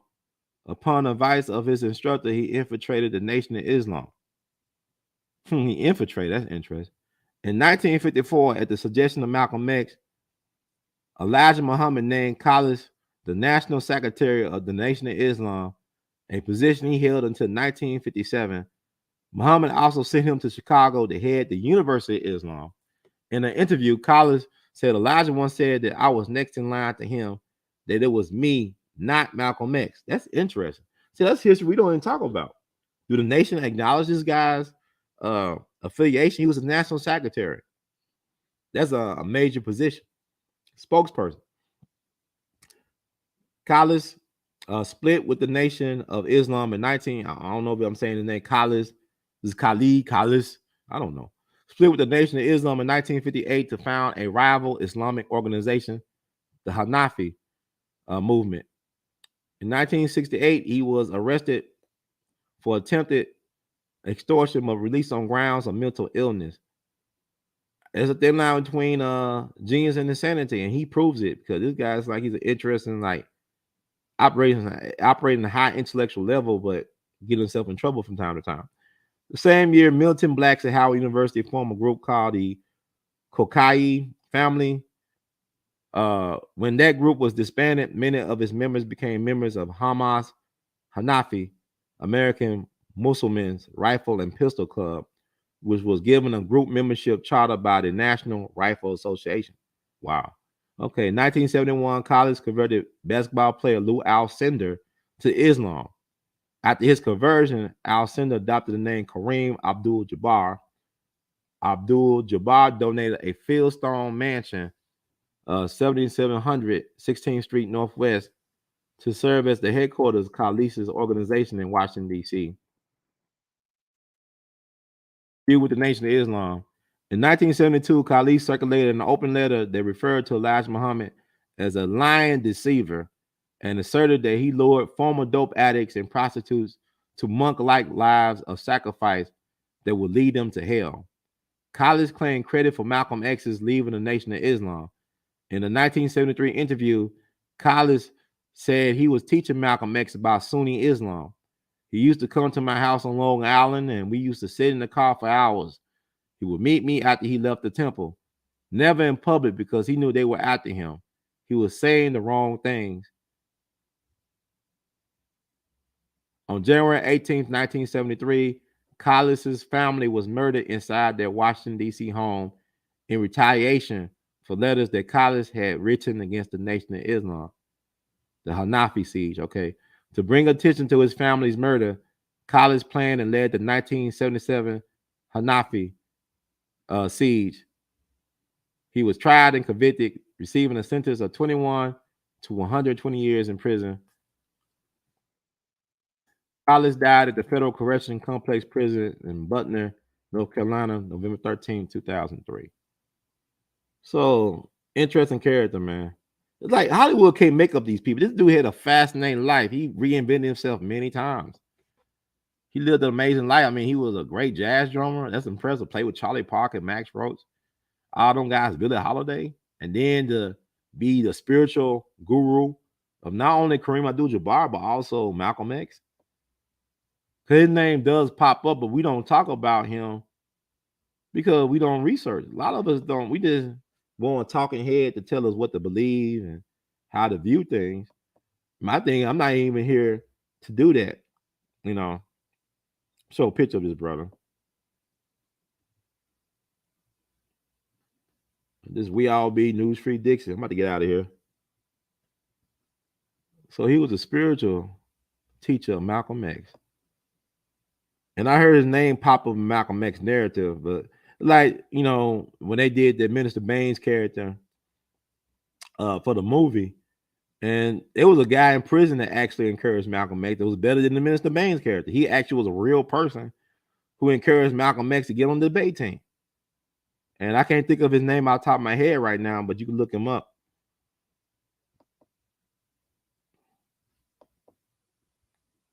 And how about to say, I think Hanafi, right? I don't know. I had Dan Rather in my head about how to say that name, but you DC folks should know what that is. And like I said, a lot of times I just mispronounce things. I be looking at things. Sometimes things look a certain way, but they not said how it's spelled. You know, there's certain things are not said how it's spelled. You be looking at foreign names from Sweden and Norway, and you know, whatever. Y'all get but my thing is to create content. And I think I'm just gonna point y'all in a direction where y'all need to look. You know, I'm not trying to be the master teacher crap. Don't care for all that. I just love education. I love learning about that's the guy. That's his image. I think Marion Barry was hurt in that siege. He almost got killed or he was wounded. Marion Barry was there when they did the siege. But that's the guy. That's the brother. Hamas Abdul Khalis. Hanafi. He leader of the Hanafis. But he's the guy that converted arguably the greatest basketball player who ever walked the planet. If you look at, Kareem Abdul-Jabbar is probably the greatest basketball player. He won at every level. It's phenomenal. He just didn't live during the age of Sports Center and all this other stuff. People talk about LeBron, people talk about Michael Jordan, but Kareem, like I saw the list Stephen A. Smith did. I think he had his top 4, Mount Rushmore. He had Jordan number 1, LeBron number 2, Kareem number 3, and Magic number 4. You can't argue with that. That's a good Mount Rushmore for basketball. That works. I actually agree with Stephen A. Smith on something. That works. That will work. Because Mount Rushmore, they got 4 figures, 4 presidents, and that will work. I don't see nobody can argue against that. Because people talking about Kobe Bryant. Kobe cool. I mean, Kobe is really just what Jordan. He's a spin off of Jordan, right? Maybe more skilled than Jordan because he had smaller hands, and Kobe was a unique talent. But Kobe still could be top 10. But I'm saying that, this Ernest McGee cat, aka Hamas Abdul Khalis, Hanafi. Okay. So I know I said Michele Burgen, right? But we talked about a lot of other stuff. But my thing was, I'm just trying to make the case that the Philly Black Mafia was some dangerous cats, man. They were not to be played with. And I talked about Samuel Christian. Let's read a little bit about Samuel Christian and his background. Malcolm knew these cats really well. See, like the thing about it is, like Norman Butler, aka Muhammad Aziz, all them guys, a lot of them guys had, criminal background. I don't know what Muhammad Aziz's background. There's a guy who got exonerated along with Khalil Islam last year. And like I say, I still hold them guilty. It's not a hate thing. Is that they were involved. Like you got pictures of Norman Butler at the Audubon or his doppelganger or somebody that looks like him at the Audubon outside or where Malcolm got killed on that day. So maybe it wasn't. I don't know. But I'm about to close this out, y'all. Thank y'all for rocking with Brother Ron. Oh man. Yeah, okay. I think that worked.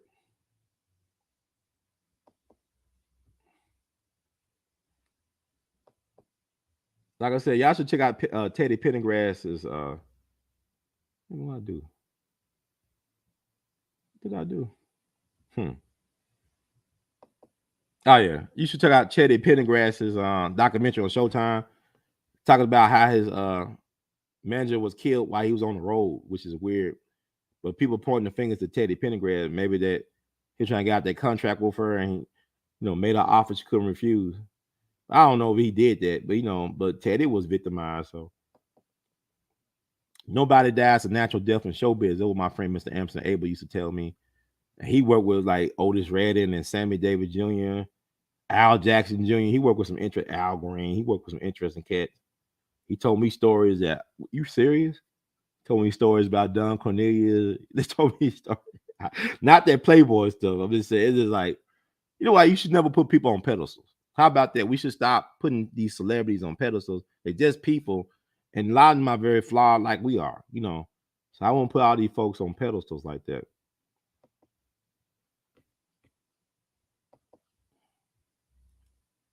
Talk about Samuel Christian. This is the leader or founder of the Black Philly mob out of Mosque number 12, Temple number 12. Talk about Samuel Christian, then we get out of here.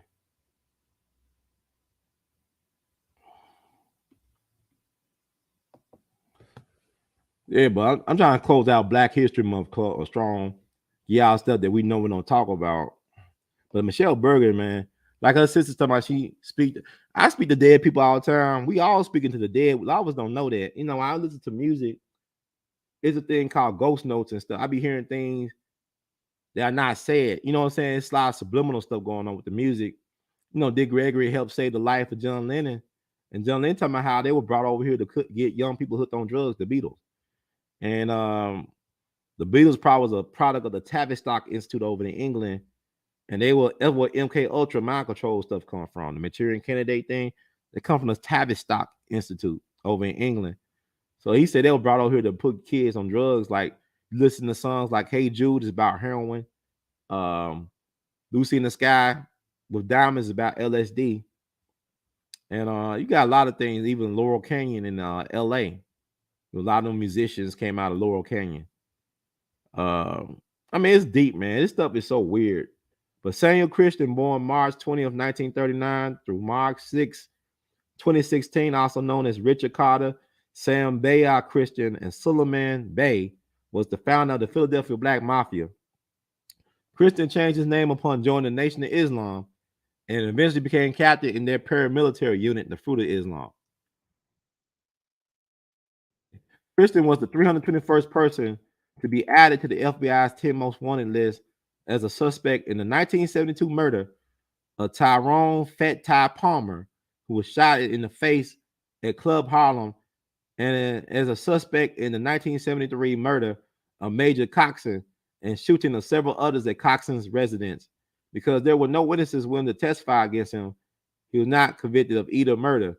That's because they had people protecting and insulating.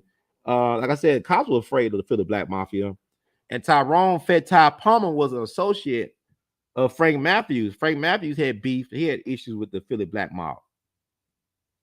I think it was. I mean, like, you know, this stuff is deep, man. That's because we skin folk don't mean we kin folk. You know, we not on the same team.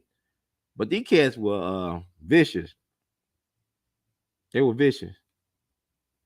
Well, let me find some information on Teddy Pendergrass' manager. And she was a gorgeous black woman too. She was a good looking black woman. I think her and Teddy was also like a couple. I just want to find this quick information on her, and then we get out of here. We'll close. But I talked about Michele Burgen, and I'll tell you what I thought about that, right?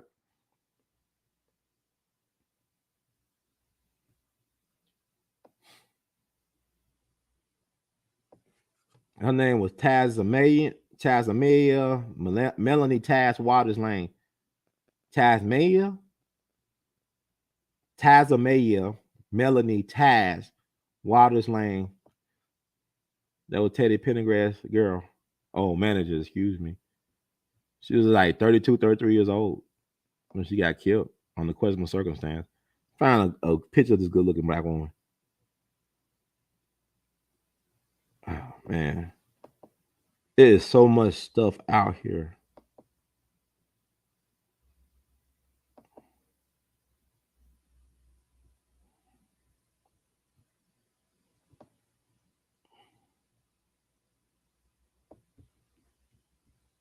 Yeah, thank y'all, man. I appreciate just the patience. I like to give honor to the dead. Like, I love going to the cemetery. Give honor to the dead. Let's see if I can find. Getting a picture for her. And I got a good show coming up tomorrow as well. We're gonna be talking about a black church scandal y'all never heard of. It's a black church scandal that happened back in 1940. It's a shame because this black woman was phenomenal. Her name was Bishop Sarah Butler. Her name was Bishop Sarah Butler. She was founder of Zion Temple Church out in Los Angeles and South Los Angeles. It still exists to this day. She was the founder of Zion Temple Church, Bishop Sarah Butler, out in South LA. She was murdered in her apartment above the church by the treasurer of the church. And the thing about it is, it was a big scandal because a lot of people assumed that they were in a lover's quarrel, that they were boyfriend girlfriend, even though she was separated from her husband. Her husband, Charles Butler, lived in their home. She moved out the home and was living in a boarding house, but she also had an apartment above the church, Zion Temple Church in South LA. And so the treasurer went, and met her. He shot her 3 times and shot himself 1 time. So it was a murder suicide. But on the Los Angeles County Coroner's report, when it lists cause of death on both reports, it's called love affair. So like the church denied, hey, it was no love affair. This dude was crazy. We told him to step down. He was a mental case. Now the guy who allegedly killed her, see, I got his name, Caldwell Jones. He was a well-known, successful realtor in L.A., and also he was a reporter for the California Eagle, one of the top black newspapers in L.A. at the time. So they basically said, no, they wasn't going together. That was a church board. They wasn't going together. But the newspapers were saying it was, and then the death certificate said cause of death was love affair on both. So we're gonna talk about the amazing and sad and triumphant and tragic life of Sister Bishop Cheryl Butler tomorrow. And there's no information really out there on her. There's no videos on Bishop Cheryl Butler. And what's sad is that the church been in existence for over 80 years. And you go to the church's website, Zion Temple out in South LA, there is no mention of her being the founder. There is no information about her being the founder of the church. And she was just 37 years young when she was killed by her treasurer of her church. It's like a Selena thing where the president of a fan club kills her, right? But she didn't kill herself. But the dude that killed Sarah Butler killed himself in a murder suicide. And then Los Angeles coroner said cause of death, love affair. That stuff. Then she got a sad, tragic family twist too. It's like a generational curse or something, because that's not talked about either. I'm gonna talk about all day tomorrow. I'm gonna wrap it up in a nice little bow and keep it under 2 hours. How about that? But anyway, and thank y'all for the support. I have not been watching the chat. I'll be looking at the chats later, but if you donate or will donate, we love you madly. Thank you, Miss Me, for your donation. We love you madly, and everybody who donated. If I'm not looking at the chat right now.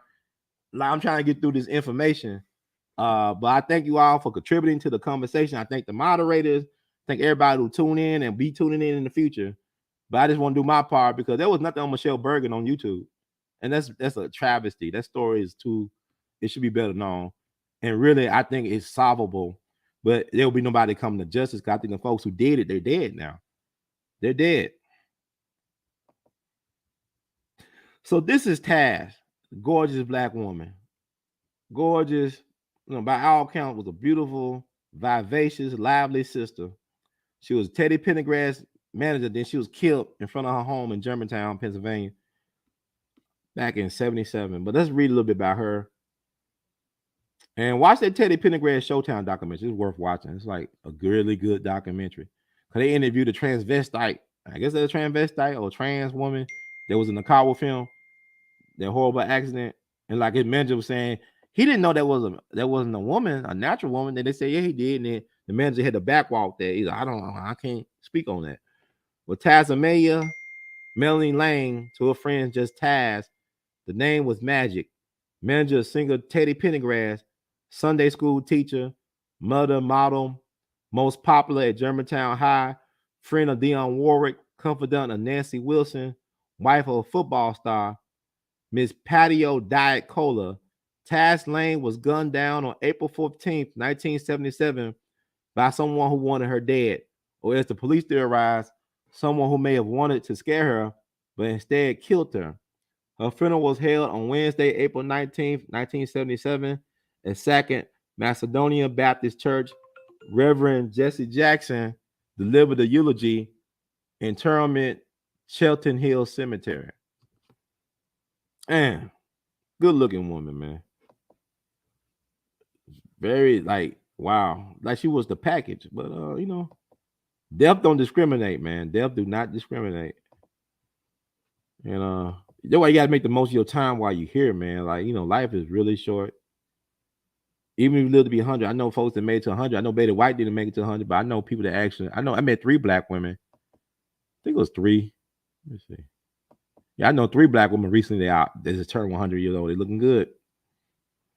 But I don't know what type of hell they caught over their life, but they knew how to handle it. That's why they still around, But yeah, Taz Lane, show her.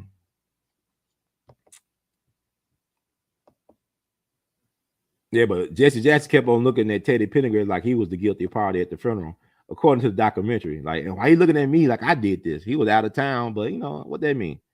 But like my friend Mr. Abel was saying, nobody dies a natural death in showbiz. So that's a tombstone.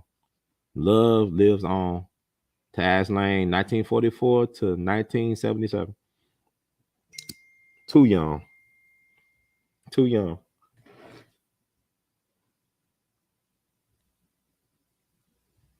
Too young. Okay, so that's it, family. I gave y'all 2 hours. Thank y'all. If you like the words from Brother Herb, please spread the word. Subscribe to We All Be TV. Also, reason I'm losing subscribers, I've been in a negative over the last couple months. I can't worry about that, man. I'm just going a new way. I think, if you want more of certain people, go to somebody else's YouTube channel. I'm just trying to cover things I'm interested in right now, and don't include interviewing a lot of people right now. I'll get back to interviewing people, but I like to talk about these type of subjects and topics that not really getting talked about. It's people with large followings. They don't feed their people nothing but junk food. They want celebrity gossip. I could do that and probably get over 100,000 subscribers, and I can do what I'm doing now and get a small dedicated number of people that support the work, that's benefiting from the work. Because my thing is, I want to tell you about stuff that you may not never heard about or things that you should consider.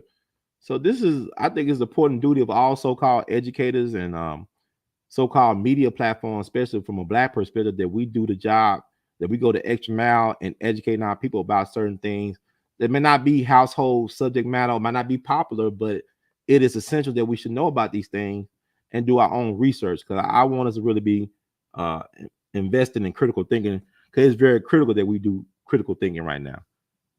So thank y'all. Support the movement. Thank the people who have supported the movement. If you had super chatted, I appreciate you. Thank the moderators. Thank the folks who donated. Other means, always cash app your support at $R2C2H2. You could PayPal, Google Pay, Zelle your support at R2C2H2 at gmail.com, Vimo at R2C2H2.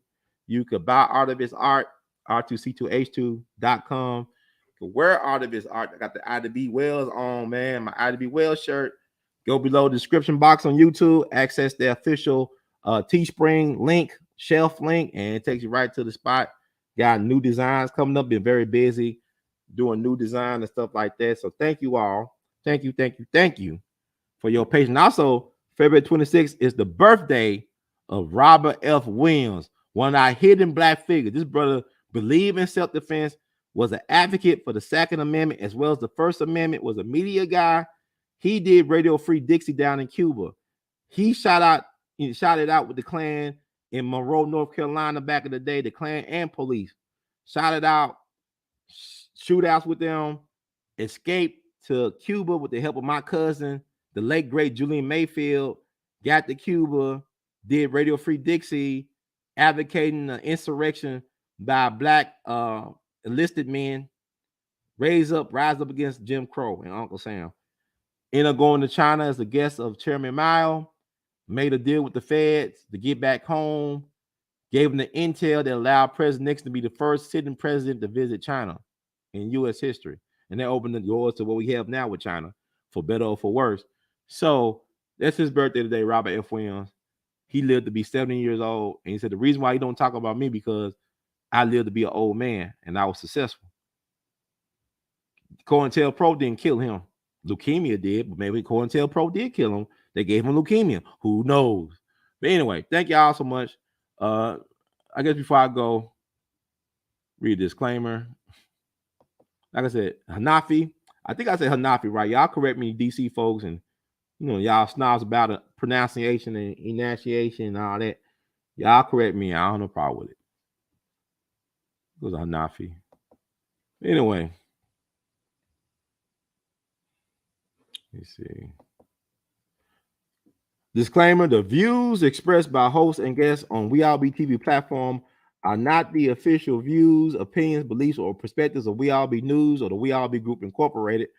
We All Be News is an organization that thoroughly believes in supplementing the information narrative that is usually supplied by the corporate news entities with those viewpoints and expressions which may be marginalized or ignored for a plethora of reasons. We are about informing the general public on alternative perspectives as it relates to news and information, and letting the general public be the ultimate judge in deciding how to use said information. Informed citizens are responsible citizens. Thank you for your support. Thank you all so much. In the words of Great Duke Ellington, we love you madly. Y'all keep on producing and pushing. One love. I'm out of here.